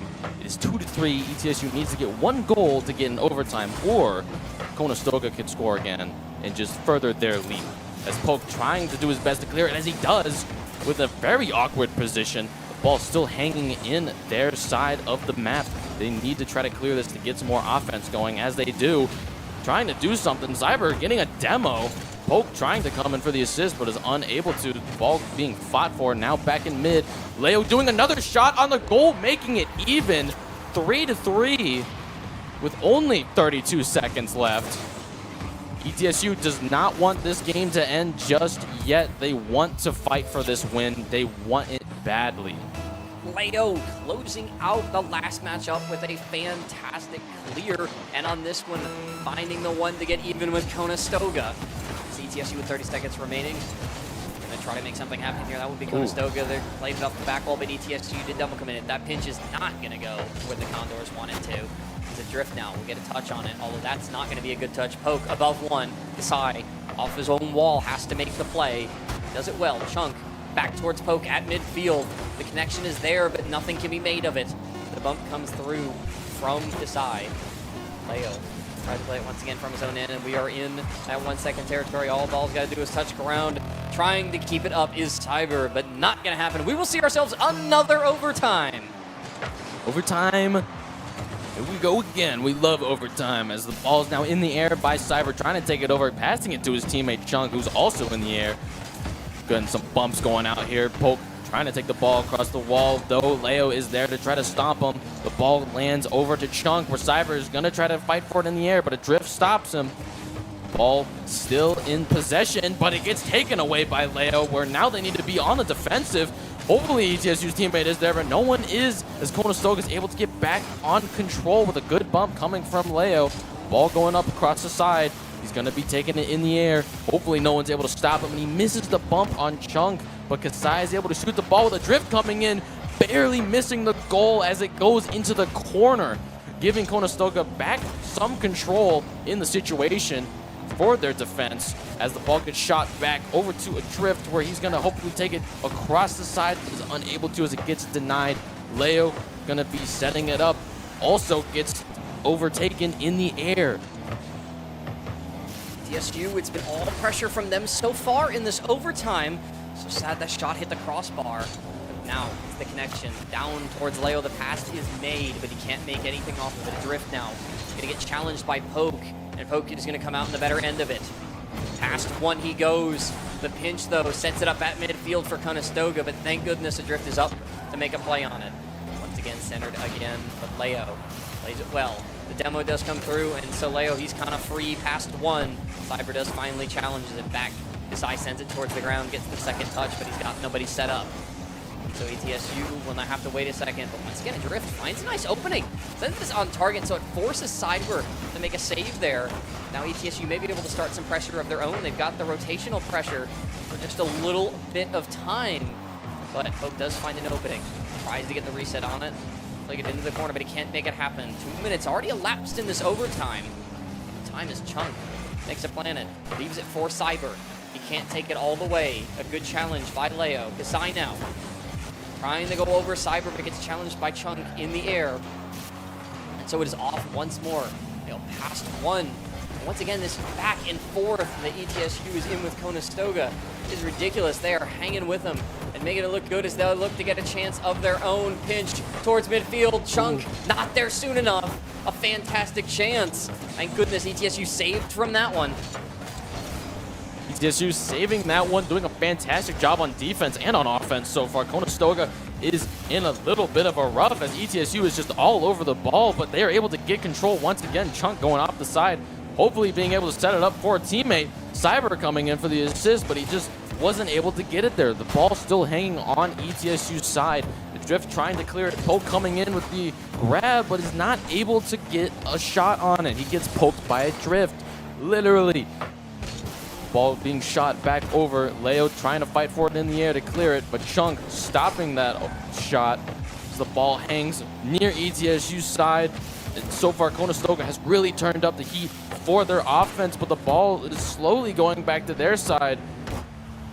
Being fought for in the air by Poke. Chunk trying to set it up still for another shot on the goal. A triple touch, not able to get it. Ball being shot back over onto the side. A lot of people are missing boost. A lot of people don't have it. The ball now back in ETSU's control as Kasai tries to get a double touch in the air and he doesn't get it. Though Leo gonna be trying to take the ball himself, barely misses it. He barely misses it as he does not get it in. Chunk gonna be trying to take some control back as it goes back to ETSU's side. Leo hopefully trying to stop them from that approach with little to none boost. ETSU, two really good missed chances. Maybe they can make one happen here, but it's challenged, and so Kasai can't get it where he wants it to go. Cyber redirecting this one on goal, but the pinch sends it high. ETSU makes the save once more. Back and forth, you see the game starting to open up. The players are getting tired.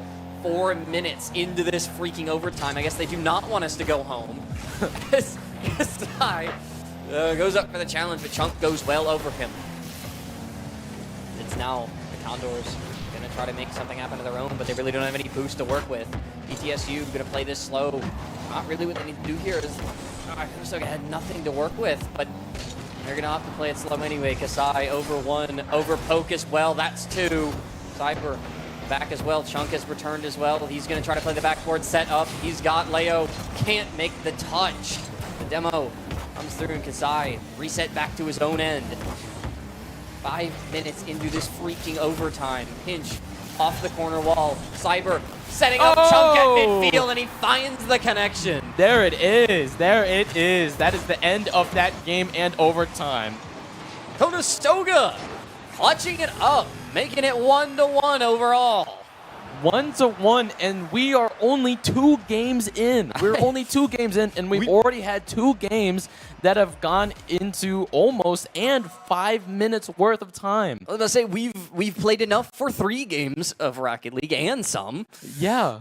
But either way, Conestoga able to clutch that one out, and a fantastic setup for the Condors. Excuse me, I forgot their logo that weekend. But ETSU just did not have it in there in the overtime. They were looking good for so much of that overtime, and then just petered out towards the end of it. Started playing slow, honestly, and Conestoga pounced on that. And they're looking good. They look like they lost very little of their form. They are looking good. Oh, yeah. Conestoga is looking fantastic. And it's only 1-1 right now. We still have at most, or at least 2 games left to play. But if every game is going to be like those where it's going into overtime and at least 5 minutes worth of time in general, that is some aggressive Rocket League right there. This is the type of stuff that you want to see. It gets people excited. That's what we want. These are the types of games that we love to see. Crazy competitive games, crazy close as we see on stage. Skyline talking with his players, trying to formulate someone here, see what went wrong in that overtime, and get something together as we are headed in to Game 3. You'd think that they would have taken a little time to relax after that game. They were in it for so long. They were fighting that for so long, both teams. So you would have thought they would have had some time, but an amazing demo coming out from Chunk, being able to stop ETSU's attempt to defend this the best they could. An amazing demo from Chunk, and a great shot from Poke, getting the first goal of this 3rd game. Poke taking advantage of ETSU, kind of asleep at the wheel after that one, as it's now in Cyber. Plays it above 1. Leo will try to play this off the wall. Towards the corner he goes. Poke reads it well and goes high. Kastai clears it across. Down he's got Leo set up on the other side, but now ETSU has to make it clear of their own. Chunk towards that backboard. Oh my goodness. Leo sets it up, has to try to get the bump on the Cyber. He does get it, and so ball does not get redirected on goal. ETSU staving that off for the moment.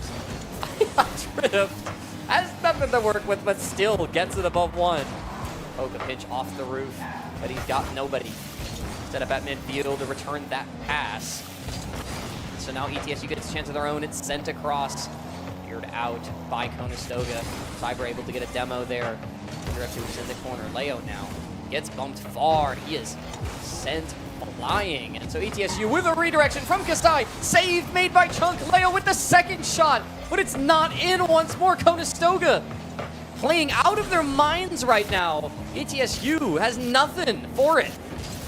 What an insane play from Conestoga. They were able to defend both of those shots ETSU just put on them. What crazy defense that they are putting out right now. As a demo coming up from Poke, and Cyber is going to be trying to set something up with the ball as it passes over to Chunk, though Leo is going to be trying to clear it. Poke ready with the defense, already there to stop him as he passes it back, and Cyber getting a good demo on Leo, putting them down to 2 members, getting back up in the air. Cyber's going to be trying to take it all the way there with Poke with the assist, but Cyber gets it demoed by a drift as they are fighting for the ball in air as Chunk is able to shoot it, but barely missing it, hitting the sidebar on ETSU.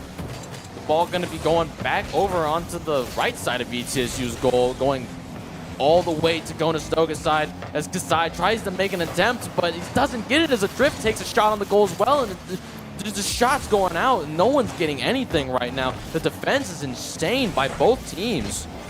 Starting the form. ETSU has played on their own end. Poke taking it in ETSU's corner, trying to play it off that wall. Sends it towards midfield, but both his teammates grabbing boost. That'll be Leo. Sees the opening, tries to take it ahead, and Kasai takes the 2nd shot and knocks it home. ETSU on the board in this one, bringing things back to even. Only 2 minutes and about 30 seconds left. We're halfway through this 3rd game. 1-1 on every part of this series against these 2 teams. That's my favorite part about Leo's game, is his ability to read what is happening right in front of him. He is so good at it. So much better than a lot of people that I've seen. He is just able to see what's happening in front of him, see where people are going, and that's why he was able to make a play there off that backboard. Send it deep, make sure somebody else. He tried to make a play, of course, for the goal himself, and they were able to get on top of it, but it just left it wide open for Kasai. So we'll see Cyber find a demo on towards Adrift. He'll take it himself in the air. He has the bump trying to send long pass towards Poke. And an awkward touch there towards the wall, kind of hands it over towards ETSU. They bump Chunk out of the way so he can't make a play on it. Is now Kasai trying to take this himself. Poke gets up on top of it. A little too much juice from Kasai there. Now he'll have to come back and play this third man. They'll rotate their way through. That'll be Leo up and above, trying to get it above Chunk. He's been so good at reading that. ETSU has not been able to get that. And Leo going for a little bump in goal, but it's a little bit earlier than they need it. The redirection off the crossbar. Poke now trying to take it out of his own end. A little bit of a mistake from ETSU. They could have had another one there, but it's off. And so we stay tied 1-1 as now Cyber. 1 reset, 2 resets. Pass down, but it's a little bit too much juice on it. Pass Chunk, and so ETSU hangs on there as they had no one there. A save on that one. It's a drift. Flick past 1, can't get it past the second. Kasai now in the air. Gets the reset. Touch 1, pass down towards Leo, and they strike. This time, the crossbar bounce goes his way. Then it'll be Leo with the second goal for ETSU. Poor Cyber. He was there to defend the ball. He was ready. He was so prepared to defend it, and it just booped him right on the head as he tried to defend it. What a sour spot to hit him as they get the goal, making it 2-1 with only a minute left. ETSU is in the lead. If they are able to keep this, they will win this third game. So Conestoga doing a good job right now, trying to clear the ball back onto ETSU's side. He's just unable to as Kasai tries to take it himself and runs out of boost mid-air. Cyber now clearing it up off the wall, going towards ETSU, fighting for it in the air with a drift as a demo comes out, getting rid of Kasai as a shot is made on the goal, but Leo just barely getting there in time to save the ball as the ball slowly rolls onto Conestoga's side, which is not what you want to see for defending. As the Cyber tries to take it across the wall, his entire team there to help defend. Kasai doing a good job defending. ETSU's best bet right now is to just try to stall the ball out and not let them score, letting it touch the ground just barely with an amazing save from Kasai as Leo hits it down into the ground, making it 2-1 for the final score and 2-1 in this best of 5, putting the game in match point. ETSU leading. What a play by Poke there at the end. Got it below 1, almost over the second, but ETSU staving it off. Thank goodness. Well, of course, I'm biased, so. But anyway, I guess I'm not supposed to be. But how dare you be biased for your own team? How dare you? I know. I am an ETSU student. How dare you? But ETSU, they've not the pressure there. And once again, Conestoga has not let off at all. ETSU, I think, got a little lucky on that one. They had a lot of chances, and they weren't able to capitalize on that. And Conestoga was punishing them for most of the chances they didn't. But we will be headed in to this game 4 here. ETSU forcing a match point on Conestoga. A match point for Conestoga. Game 4, there is still a chance for Conestoga to come back and get it. No, they gotta fight for it, and they really do, as an amazing save comes out from Leo. Now the ball hanging in air. Kasai gonna be trying to take it himself, not able to. Cyber trying to get it over 1, he doesn't. As the ball is now back in ETSU's grasp, but Chunk pushing it back over to their side as Cyber tries to set him up for a shot, and he does as Chunk gets it, making it a 1-0 Conestoga. Well, hello, Chunk. What a goal. Receiving a fantastic pass and in that top corner once again. 3 of his goals this game have come from that exact same spot, and ETSU has had 0 answer for it. This guy wants a hat trick badly. He really wants it, but ETSU's not letting him have it. Though ETSU is doing a rough job at clearing it from their side right now. Cyber going to be trying to take it himself, but Kasai comes in the air with full boost, pushing it back onto theirs as the ball goes flying, and a good save coming from Chunk as Leo redirects it back towards their goal. Going to be trying to do it, getting rid of Cyber as a good shot comes out from Kasai, allowing them to get a goal right back in this first minute, making it 1-1 even. Both teams on the board right now with the point. Fantastic demo from Adrift to set Kasai up easily off the backboard, and ETSU brings us back to even as Poke finding himself a demo off the kickoff. Leo taking out a play for just a second. gets back into the corner. It's Cyber this time. Chunk playing a little bit forward, trying to receive the pass, but it can't be made as ETSU intercepts it well before it can. Adrift can't get on top of that one now. He passes it down towards Leo. Takes a quick shot and gets a demo right after, but it is safe. Cyber redirecting this on goal would have been on. Thank goodness it got Kasai on the backfield to make the save. Now a clear once more off the backboard. Chunk gets a good hit on it, so it sends it deep. Kasai makes a play, tries to get the second touch, but can't get down quick enough to get on top of it. Cyber to ETSU's corner. It's a shot from Chunk, and once again, that top left corner. It's Chunk. He's found another. What a fantastic shot. These are the types of shots you don't expect. It's always from the side. You never expect it coming from the side. Usually it's mostly from the front. You got to watch out for those, making it 1-2 for Conestoga. They are in the lead as the ball, though, is on Conestoga's side. They're going to have to play some more defense here just so that they can keep this lead. Cyber doing a good job of clearing and bumping Leo out of the way. Poke coming in with no boost, but he gets in one to try to get something going and is unable to. Cyber in the air, going to be trying to take it though. Kasai is able to get it over both of them and pass it towards the goal. Hopefully is one of his teammates are there, but no one is there. Leo going to be taking the ball off the ceiling, able to pass it to him, but a good save from Chunk though. Kasai comes right back, getting another goal, making it 2-2. ETSU wants to keep this game even. They want to have an even playing field. Coming in up top, securing that one from ETSU. I thought for sure Conestoga was going to be able to clear that one there, but no, they had no one with any able players to get it out of there. ETSU now tying things back up 2-2. We're back to even as Cyber goes up and over one. The second by the ETSU, the third man, that'll be Leo. He makes the save. Kasai taking that corner boost is going to challenge this in the air. Off the ceiling, he pinches it, but Adrift can't get there soon enough. Now it's Adrift's turn to make the play off the ceiling, but he doesn't get a good play on it. So Conestoga gets a good clear. They'll now center this once more. Kasai has to play off the backboard. He does, gets the second touch. Back and over one. Poke intercepting this. Lets Cyber take it in the air. He's going to go below Leo, and he does make the play. Off the ceiling he goes, trying to pinch this one. Adrift reads it well, makes sure that no pinch is coming out. Stolen, though, once again by Conestoga. Now they're going to get another chance at the goal. Blocked once more from ETSU. Leo takes control, dribbling this past one, takes it along the wall. It is a clear from Conestoga, though, as they're able to steal it. Pinch from Adrift. This is going to hang in a terrible territory for ETSU as Cyber's able to take it to ETSU's corner. Pass once more. It is on goal, but that'll be Leo again with the save. He does get the demo on the Chunk as well, and so maybe ETSU can get something of their own started here, but it's great control from Conestoga to make sure that demo gets nothing done for ETSU, and now it's Poke on the goal. Can't make the save, but it's off the crossbar. And so we are still tied 2-2. Very easily could have been at 2-3, but now it's Cyber trying to redeem his team once more. Save made by Adrift. Just over a minute left to go. Maybe we'll see ourselves another overtime, maybe not. Maybe we shall see. We still have an entire minute left, and you know Rocket League, anything can happen in that span of time. Any type of goal can be made, and any attempt could be stalled when the last second hits. Kasai going to be trying to take the ball himself, with Cyber the only one there to defend, stopping that attempt from happening as the ball is still being passed back and forth between both teams playing offense and defense aggressively in this game. It could be the last one, it couldn't.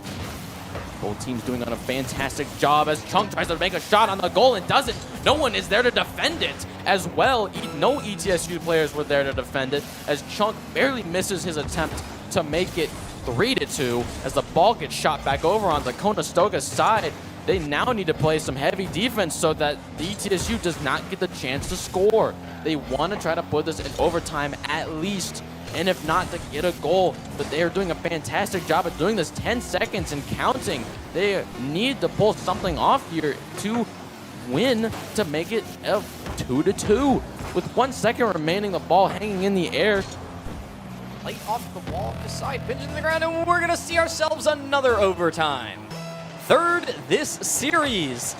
Let's see how long this one will end up going as it's Cyber off along his own wall, and Conestoga has had so many good chances. ETSU has been fumbling on him. It could have been a 4-2 game, just as easy as it is a 2-2 game right now. And so they're going to have a little bit of blood in the water, hoping they can get some revenge for those. And that's a bad pinch, but Adrift is able to get on top of it. Conestoga couldn't get to it quick enough. Now it's Cyber. Off the wall, dumps it deep. Adrift has to play this once more. Chung gets control. He now gets it over one. Only one man back. That's going to be Kasai, but he makes the save. And now once again redirected towards midfield. That's Poke. Kasai leaves it for Cyber in the corner. Going to try to play this off the wall. Cyber going to play it deep in the air towards midfield. Challenge. It's made by Leo, and it's good. Second, though, not going to come through. That is a good clear from ETSU, and they stave off that very good bit of pressure just for a little bit. Cyber carrying it towards the goal. Save made by Adrift. A little bit of a double commit from ETSU. So maybe Conestoga can make something happen out of this. Off the roof, it's Chunk back towards midfield, but he's got nobody set up. And so now with no boost, he's going to have to leave this and let Poke try to make something happen. Redirection, now it's over towards Adrift. Under the goal! Unlucky pinch from Conestoga is going to close that one out. ETSU will take the series. What a fantastic job from ETSU, getting the final shot of that game, making it a 3-2, both in score and in the hearts of the people. What the heck? That was such a close series. And like I said, that easily could have been a 4-2 in Conestoga's favor. They had two ridiculously good chances, just unlucky crossbar bounces. And so ETSU will end up taking it 3-1, winning all of their matches this evening, making it look good, as this is our final streamed match for the night. But yeah, it has been a fantastic night of Rocket League. We've had some very competitive matches. I believe we have one more. Is that what you said, Lee? Okay, never mind. We have one more game. game. Excuse me, I'm wrong. Ooh. Excuse me, I thought it is 11 o'clock, and so I was How dare wrong. you misinform me? How dare you? Spreading lies on the internet. We are going to see WCTC versus Daytona State. That will be a very fun one. That's going to be a fun one. Daytona State, I think, is a sleeper pick in this one. I like Daytona State a lot. Sleeper pick? Is that what you said? I like them a lot. I like them a lot. But they might be taking off their T-shirt to show off their Oh bulging muscles to show off the sleeper build. Oh my goodness! But you can't do that to me. It's too easy. It's too easy. But that's been all from me and Remy here in the booth. We'll take it to a quick break, and then we'll be back with WCTC versus Daytona State. Don't go anywhere.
And we are back for our final match of the evening here at ETSU. It's WCTC taking on Daytona State. The winner of this matchup gets the number 2 seed in Group B after Indiana Tech.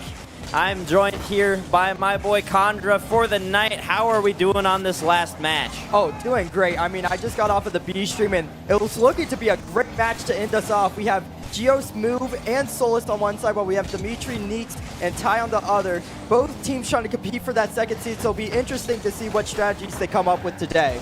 And WCTC just coming off of a close loss against Indiana Tech. Took them to 4, the only team that has taken a game off against them so far here in the tournament. But we'll have to see how they're able to do against Daytona State here, as they're stuck in their own half to start off this first game. But I feel like they're going to settle into the series as the time goes on. Yeah, WCTC able to get some nice passes there to break out of the defense. Now Smooth into the corner. Nice 50 out of him. Straight to Solus, straight to the sky. Looking to get past one. Can he do it? No, it's a 50 out to his teammate. So just back and forth gameplay so far. Nobody able to get a full foothold. And Ty trying to bring it out there, can't do so. Neek's able to get a hand on the ball. Some demos coming out, almost had a lane there, but Geo able to get back in time. Now Dimitri with some control.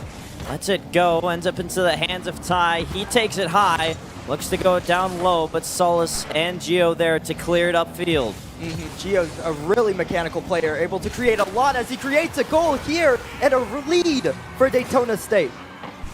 Just a little bit of open space there. Dimitri expecting to play the 50. Solus faking him out, left it for Geo. Wide open net, nobody else back from WCTC. Daytona State starts us off here tonight.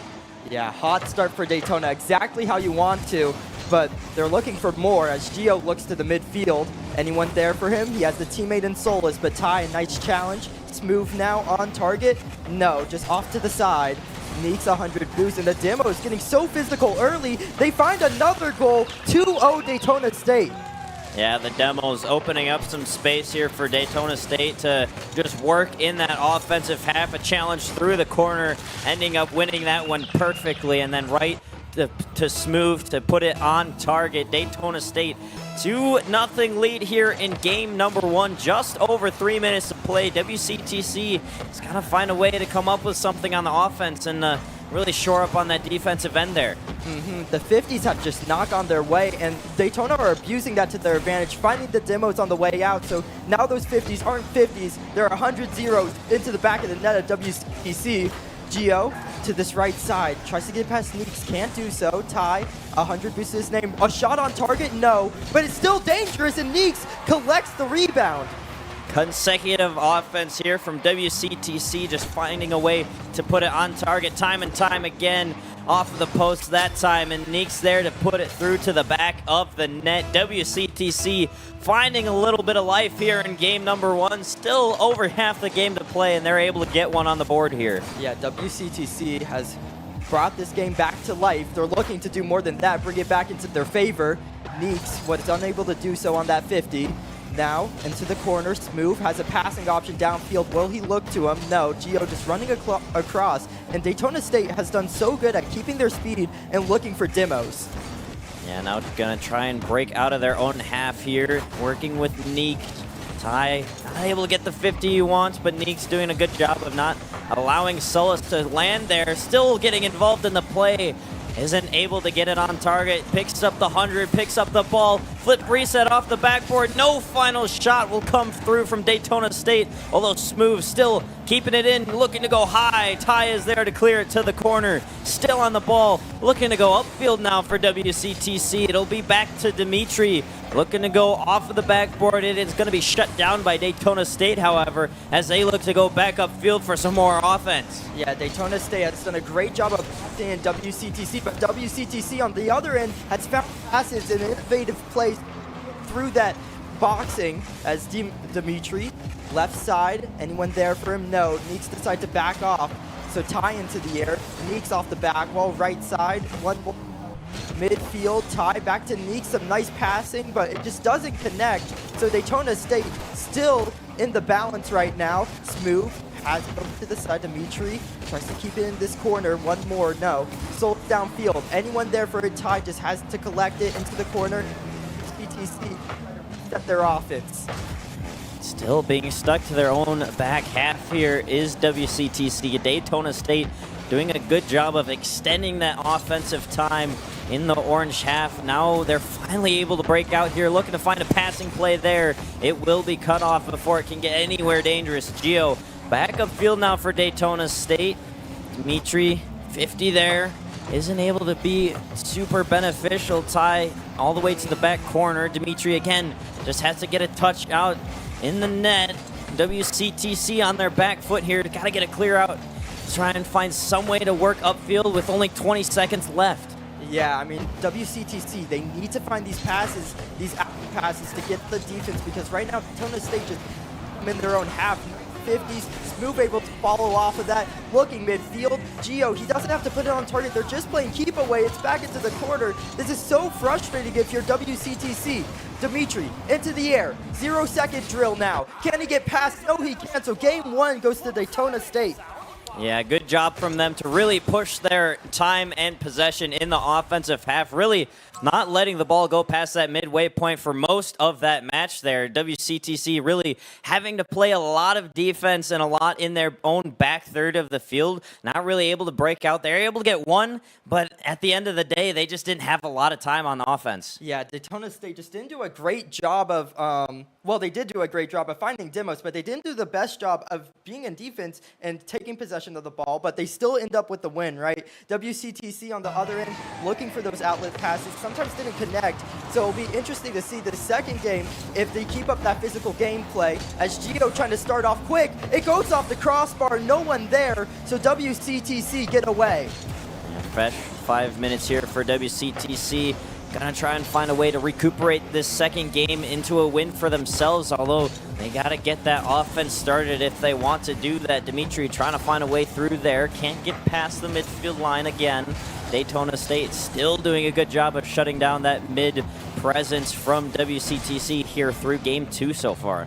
Yeah, WCTC is doing a great job of just trying to keep themselves on defense, right? They're keeping possession. They're taking their time to progress to this offense. Now it goes to the right side. Gio, nice touch into the corner to try to keep some pressure. Smooth off the ceiling, doesn't do much with it. Solus left side. Anyone there for him? No, it's just going to be Neeks down this right side. Midfield line has been held by both teams very valiantly. As Smooth, can he be useful here? Gio to the right corner. It just seems like there's back and forth gameplay. Nobody able to really find themselves in this game yet.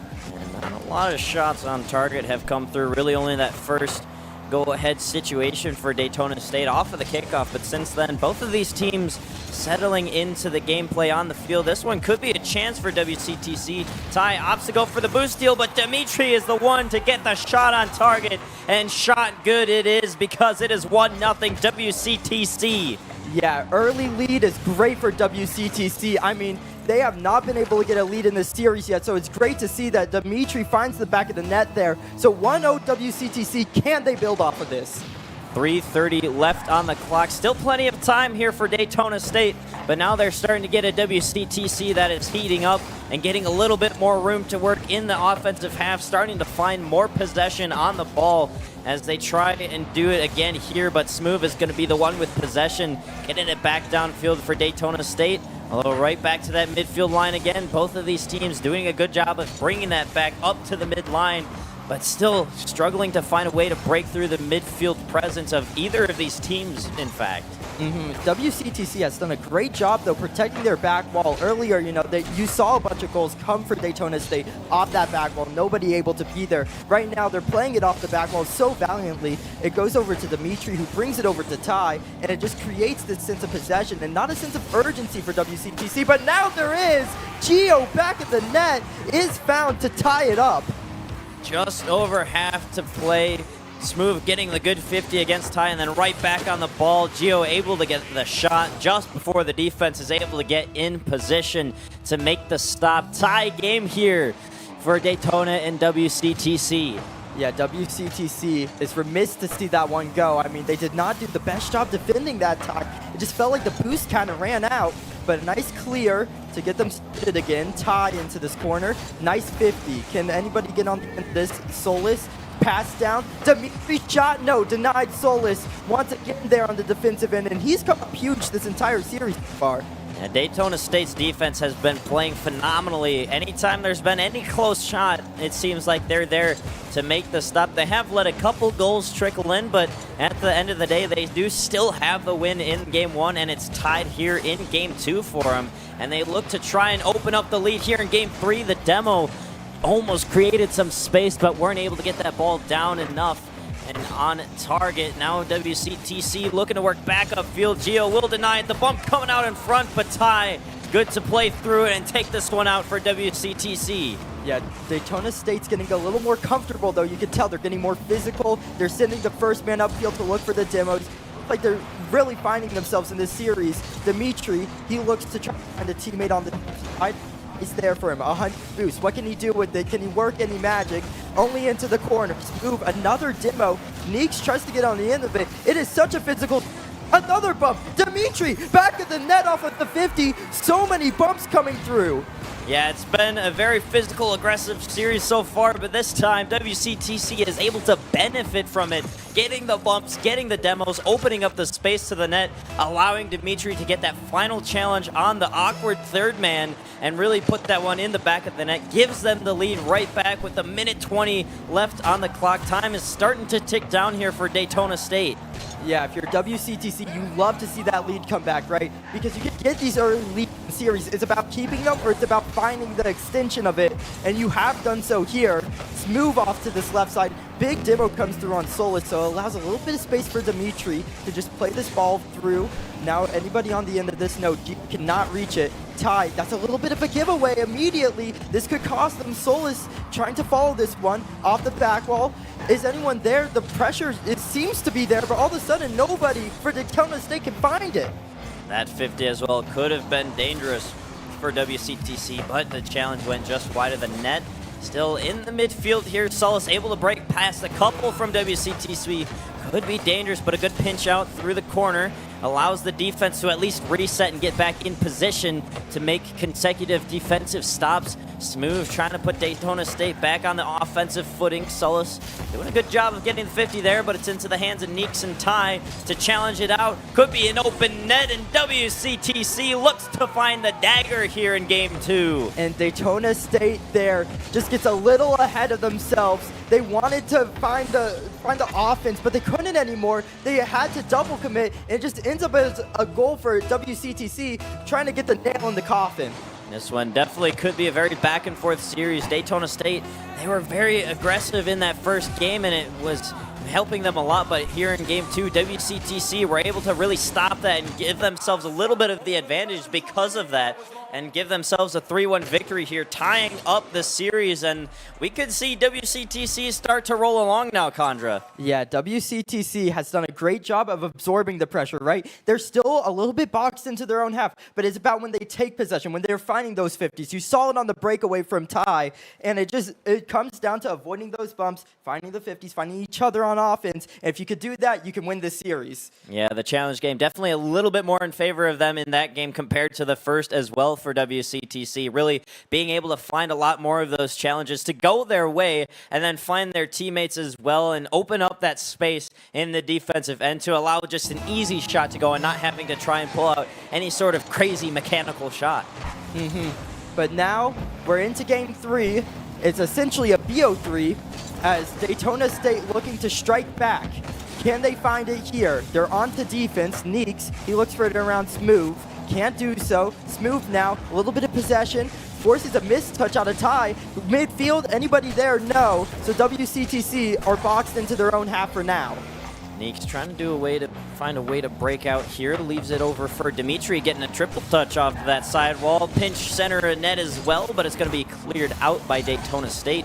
Neeks doing a good job of keeping it right in, though, trying to find a lane to the net. Dimitri will be denied by Gio all the way back to the midfield line. Ty not able to get necessarily a favorable 50 into some open space here. Solus will be there first, although it's back to Dimitri trying to meet up with Neeks, but not able to find the ball and get the shot on target. Still doing a good job of extending this possession in the offensive half, however. Yeah, WCTC taking a page out of Daytona's book, able to box them in, but for how long? As Gio, he's air dribbling out, he finds the 50, a double commit comes through, so WCTC, this is their final chance, but the 50 just goes back into their half, so now they have to reset. Can they find anybody for an outlet pass? No, but Smooth can't find his teammate. No, Gio just doesn't make contact with it. That could have been a huge opportunity that went wayside. WCTC catching a break only for a brief moment, as Gio will find the shot and the goal regardless. Took him a couple extra seconds, but he was able to slam it home for Daytona State. Yeah, I mean, what a 50 out of Solus. He has completely decimated WCTC, and Gio just had a tap in essentially, right? Just can find it anywhere on the back of the net. As long as you put it on target, it's most likely a goal, and he's done just that to give the lead to Daytona State.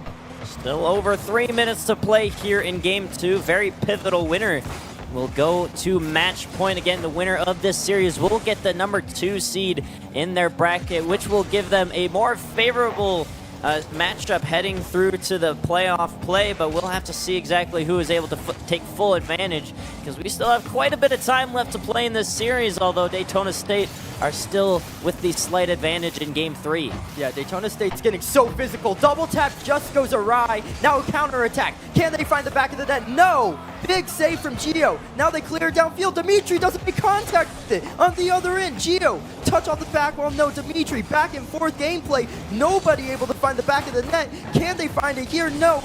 Touch it to the corner will slow it all down. Couple of quick counterattacks from both of these teams here, but still neither one able to come away with a goal because of it.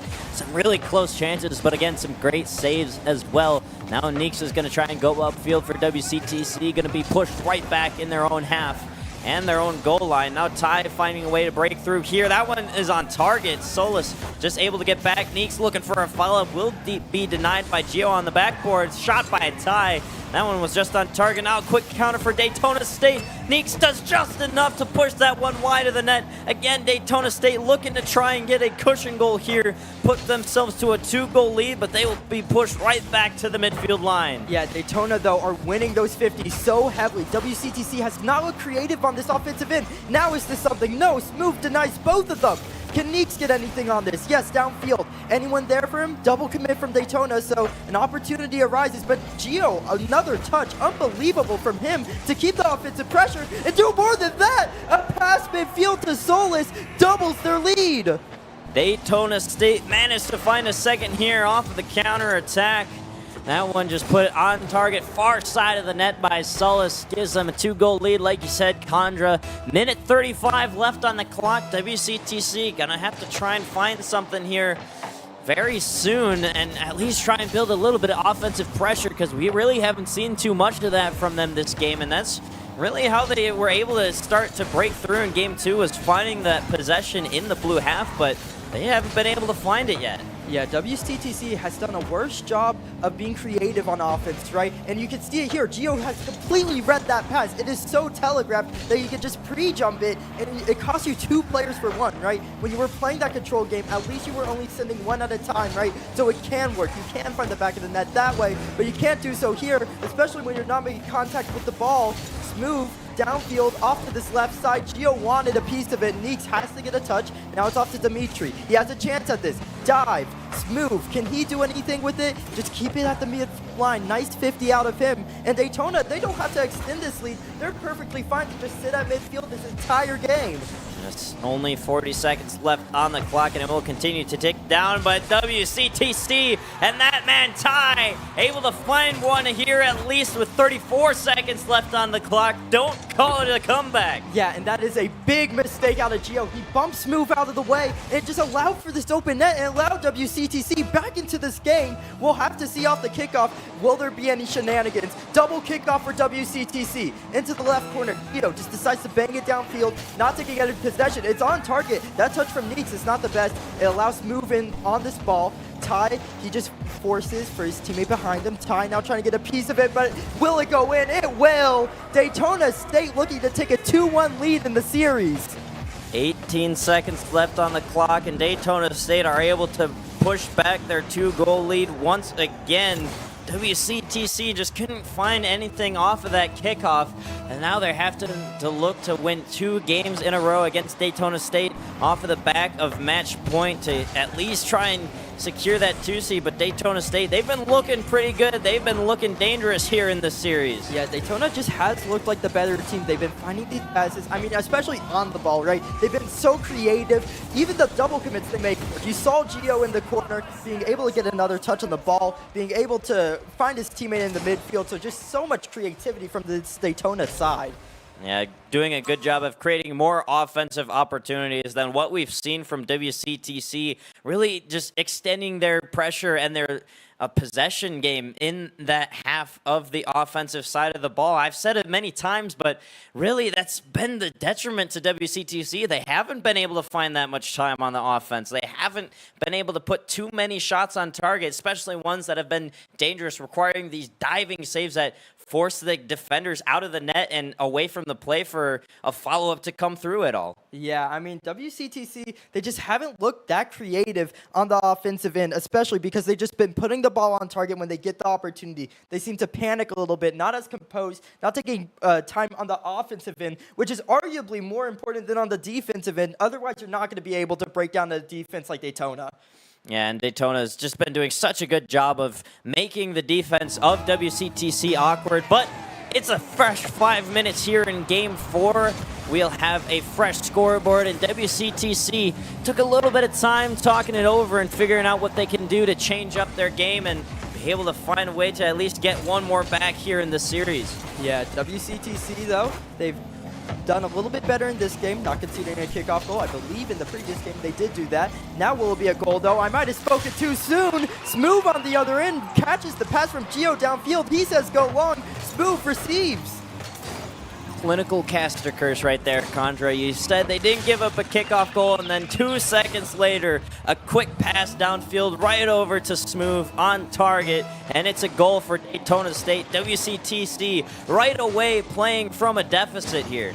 Yeah, WCTC was playing from behind. In the previous game they won. They got early, but it's another goal. It's another heartbreaker for WCTC.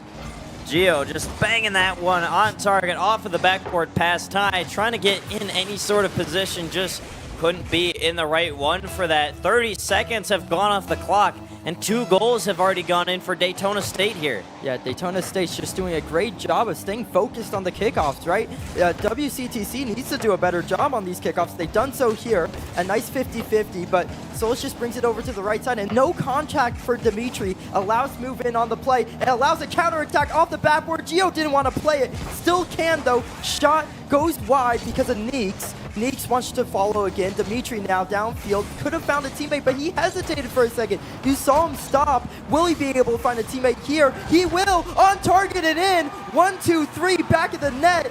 Cut the lead in half.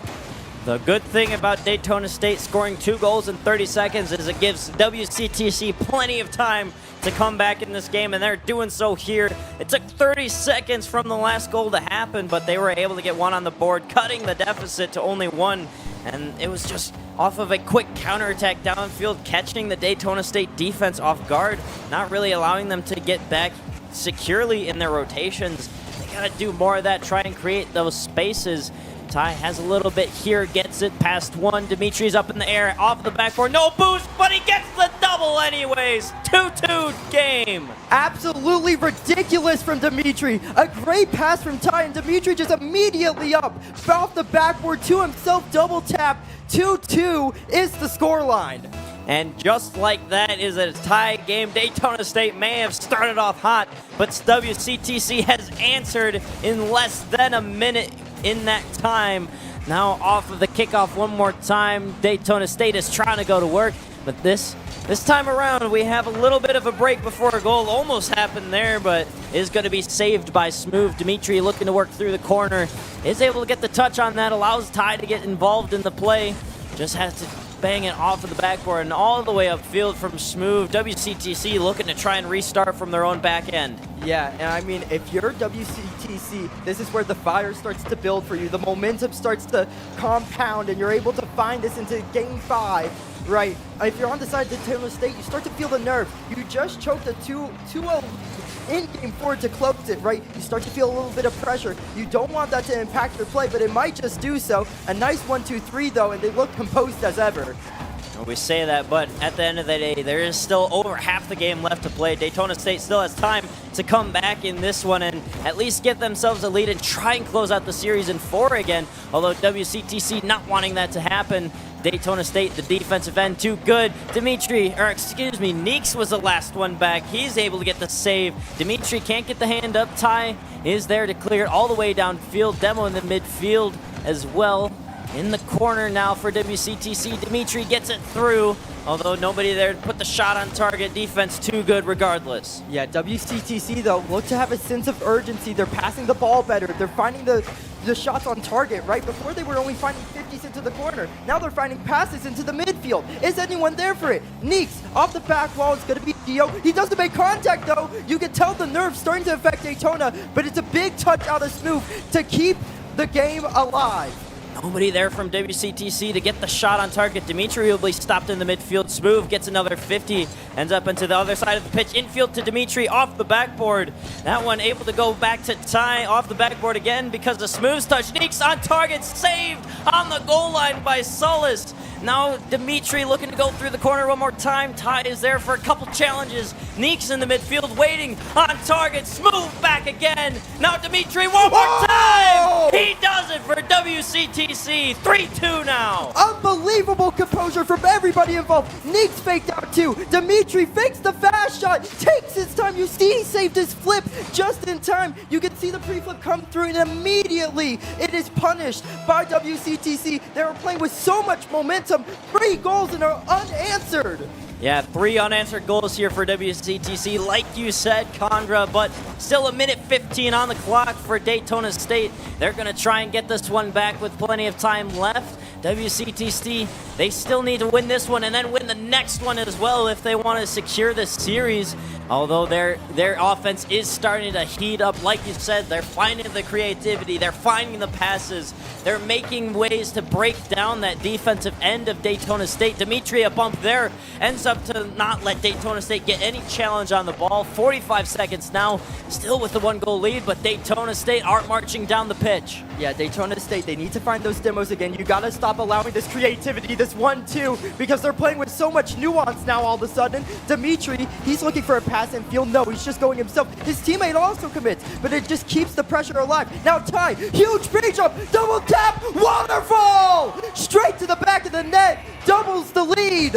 WCTC able to find a cushion goal here with only 23 seconds left on the clock, looking to secure this game 4 and force game 5 to give themselves the 2 seed in Group B. Only time will tell if they do manage to close this one out. There'll still be 5 more minutes for Daytona State to close out the series. It has been very back and forth, 1 apiece each, and back and forth. Neeks looking to get 1 more for the road here. WCTC still working on offense. Now the time is ticking down, 5 seconds on the clock, and it will indeed be a game security in game 4 for WCTC. We have game 5, Condra. Yeah, game 5 on the horizon. You can tell the momentum's behind WCTC. They were getting banger after banger, just immediate counterattacks, right? They were finding the creativity, finding passes at midfield, and really putting shots on target that tested the defense, unlike the previous game where we didn't really see the defense tested at all. Now, WCTC looking to try to convert this game 5 into a series win. And that was off of the back of letting in 2 goals in just 30 seconds of the game. They managed to rattle off 4 unanswered goals, and they really started kicking up their offense and started rolling it down the tracks. And it's looking mighty dangerous here. They have all of the momentum going into game 5. But like I always say, I've said it many times already here in this series, but it's 5 fresh minutes. You got to watch the last one if you're Daytona State and understand what you've been doing throughout the series already to give yourselves these leads and give yourselves the games that you have won. And you have the back and forth advantage and now we got to see what they're able to do in these last 5. I think if you're Daytona here, you have to start off early, right? You just let in 4 unanswered. You need to feel that confidence again. You need to find the shots on target. You need to find a goal, more importantly, and they're just not allowing them to go there. Dimitri, car design change, past midfield, Musty! Oh my goodness, what a pass and what a shot! Dimitri doing the solo play, Musty over one, bumps the goalkeeper out of the way, and it's right on target for Ty. 29 seconds, and WCTC this time find the goal opener. I mean, I was talking about how they were bland, boring, uninspiring offense. I have completely changed my tone. All of a sudden, it looks like Daytona that's the less creative team. Daytona's trying to play more solid. Daytona's more nervous, if we're being honest. Neeks now, midfield. Ty looking down. Can Neeks find the shot on target? It's off the post and out. So still WCTC remain in the offensive path, but they have to keep the offense. Otherwise, they're going to find themselves a little bit pressure, and they're back into the corner so Daytona State can reset. And Daytona State able to pop that pressure that WCTC was building, although right back in their own half, Solus does a good job of clearing it into space. Ty shuts it down, however. Now looking to work through the corner for WCTC one more time. That's Dimitri on target, off of the crossbar. No follow-up comes through. Ty is all the way back, able to put this one right back in for the Owls, off of the backboard by Dimitri. Nobody there quite yet for WCTC. Neeks through the corner one more time, trying to find an infield pass. Solus will be good to cut it off. This Daytona State defense is being tested time and time again. Eventually, they got to break out here. Smooth does a good job down towards target. That one's off the backboard one more time. Solus now looking for a follow-up. Dimitri just has to play it high, and Neeks is going to be able to clear it all the way up. Yeah, and WCTC, though, looking a little more complacent. They're playing a bit more wide, which is not what you want if you're WCTC. This stacking on top of each other has worked time and time again. Daytona State cannot get a good read on it, so now when you leave this space at the midfield, it allows for these easy clears. Neeks, he looks for a teammate. This is much better. 100 boost, Ty, double tap, no, it's just get cleared out. And the demos, though, for the side of WCTC have been able to keep this offense. Yeah, they haven't been able to push it towards the net because of it, but they've been able to sustain the offensive pressure off of these demos, creating more space for the offense to not really have to try and rush things, rush challenges. But now Daytona State one more time on the offensive half here as we approach the midway point of this 5th and final game in the series. Ty, another demo in his own corner. Will respawn Smooth in the blue half. That one's a shot on target. Gio does good to make the save. Ty, follow-up challenge. Gio just has to fake that one. Had no boost in the tank to follow it at all. It'll be Dimitri back on it for WCTC. Looking to go through the corner. Gets demoed off of the pitch. Ty right on it, however, for the Owls off of the backboard. One more shot is not going to be there as Smooth will be able to get a nice long clear out. But again, Daytona State, they haven't really been able to find a way to sustain offensive pressure in this orange half. Almost a chance there. Open space for Ty on target. 2-goal lead for WCTC. And Daytona State once again ahead of themselves. They double commit at midfield, and Ty is upfield cherry picking. 2 players on WCTC didn't even need to be on defense for that play because it wasn't good offense. They weren't finding each other. It doesn't seem like the comms are there. They need to be more composed in big moments like this. Otherwise, it's not going to end their way.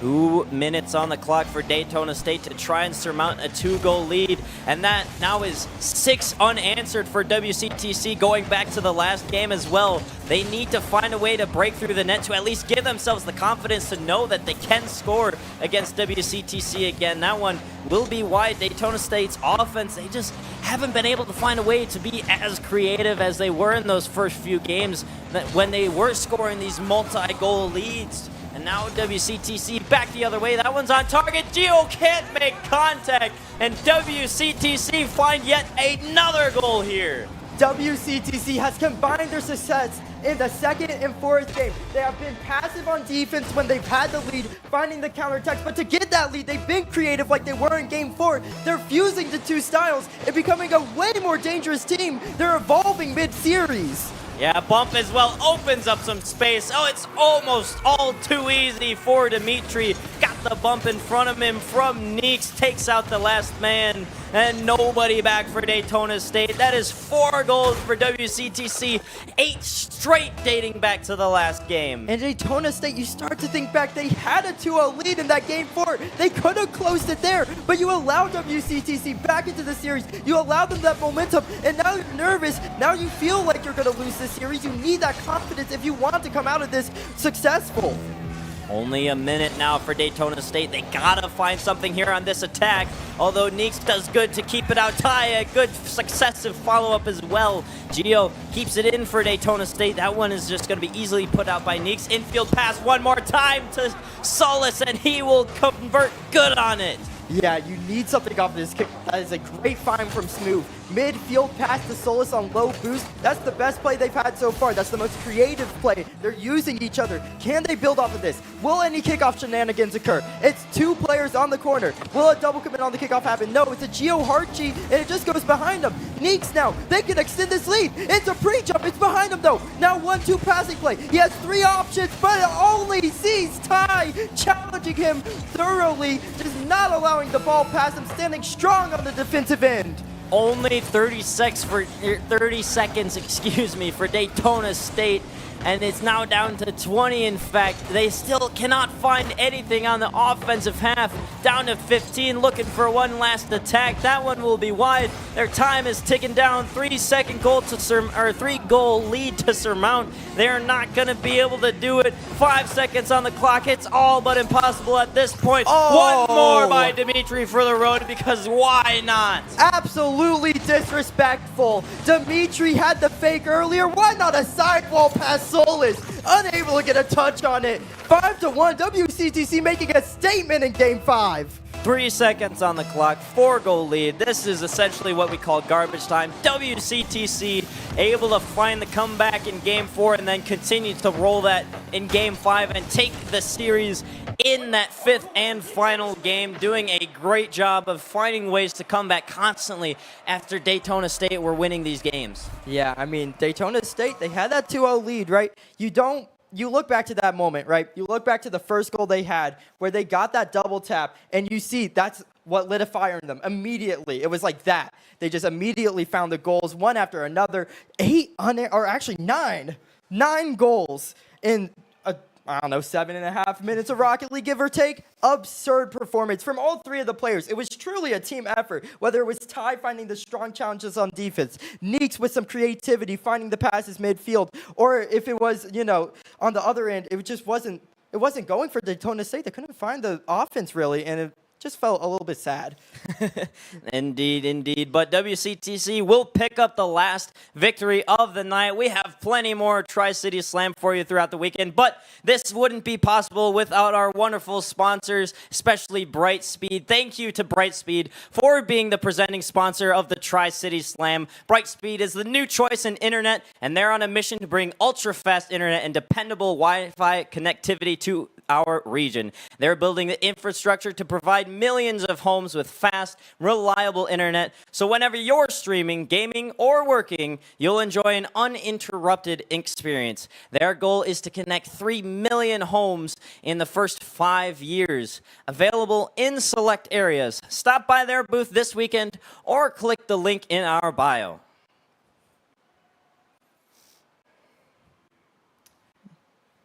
Why don't you tell us about our ETS UConn that we are presenting as well? Get your tickets for the Tri-City Slam at the ETS UConn registration booth tomorrow morning with games kicking off at 10 a.m. Come enjoy Rocket League, SSBU, or Super Smash Bros. Ultimate. Vendors, cosplay artists, and special guests all taking place during the ETS UConn weekend. Yeah, thank you to Tri-City Slam again. We got plenty more Rocket League and Super Smash Bros. Ultimate tomorrow as well, as you said, Condra. But this has been it for the Tri-City Slam here tonight. We thank you all for stopping on by and having a wonderful time with Rocket League with us all here. From one more time here at ETSU, thank you, and have a good night, everybody.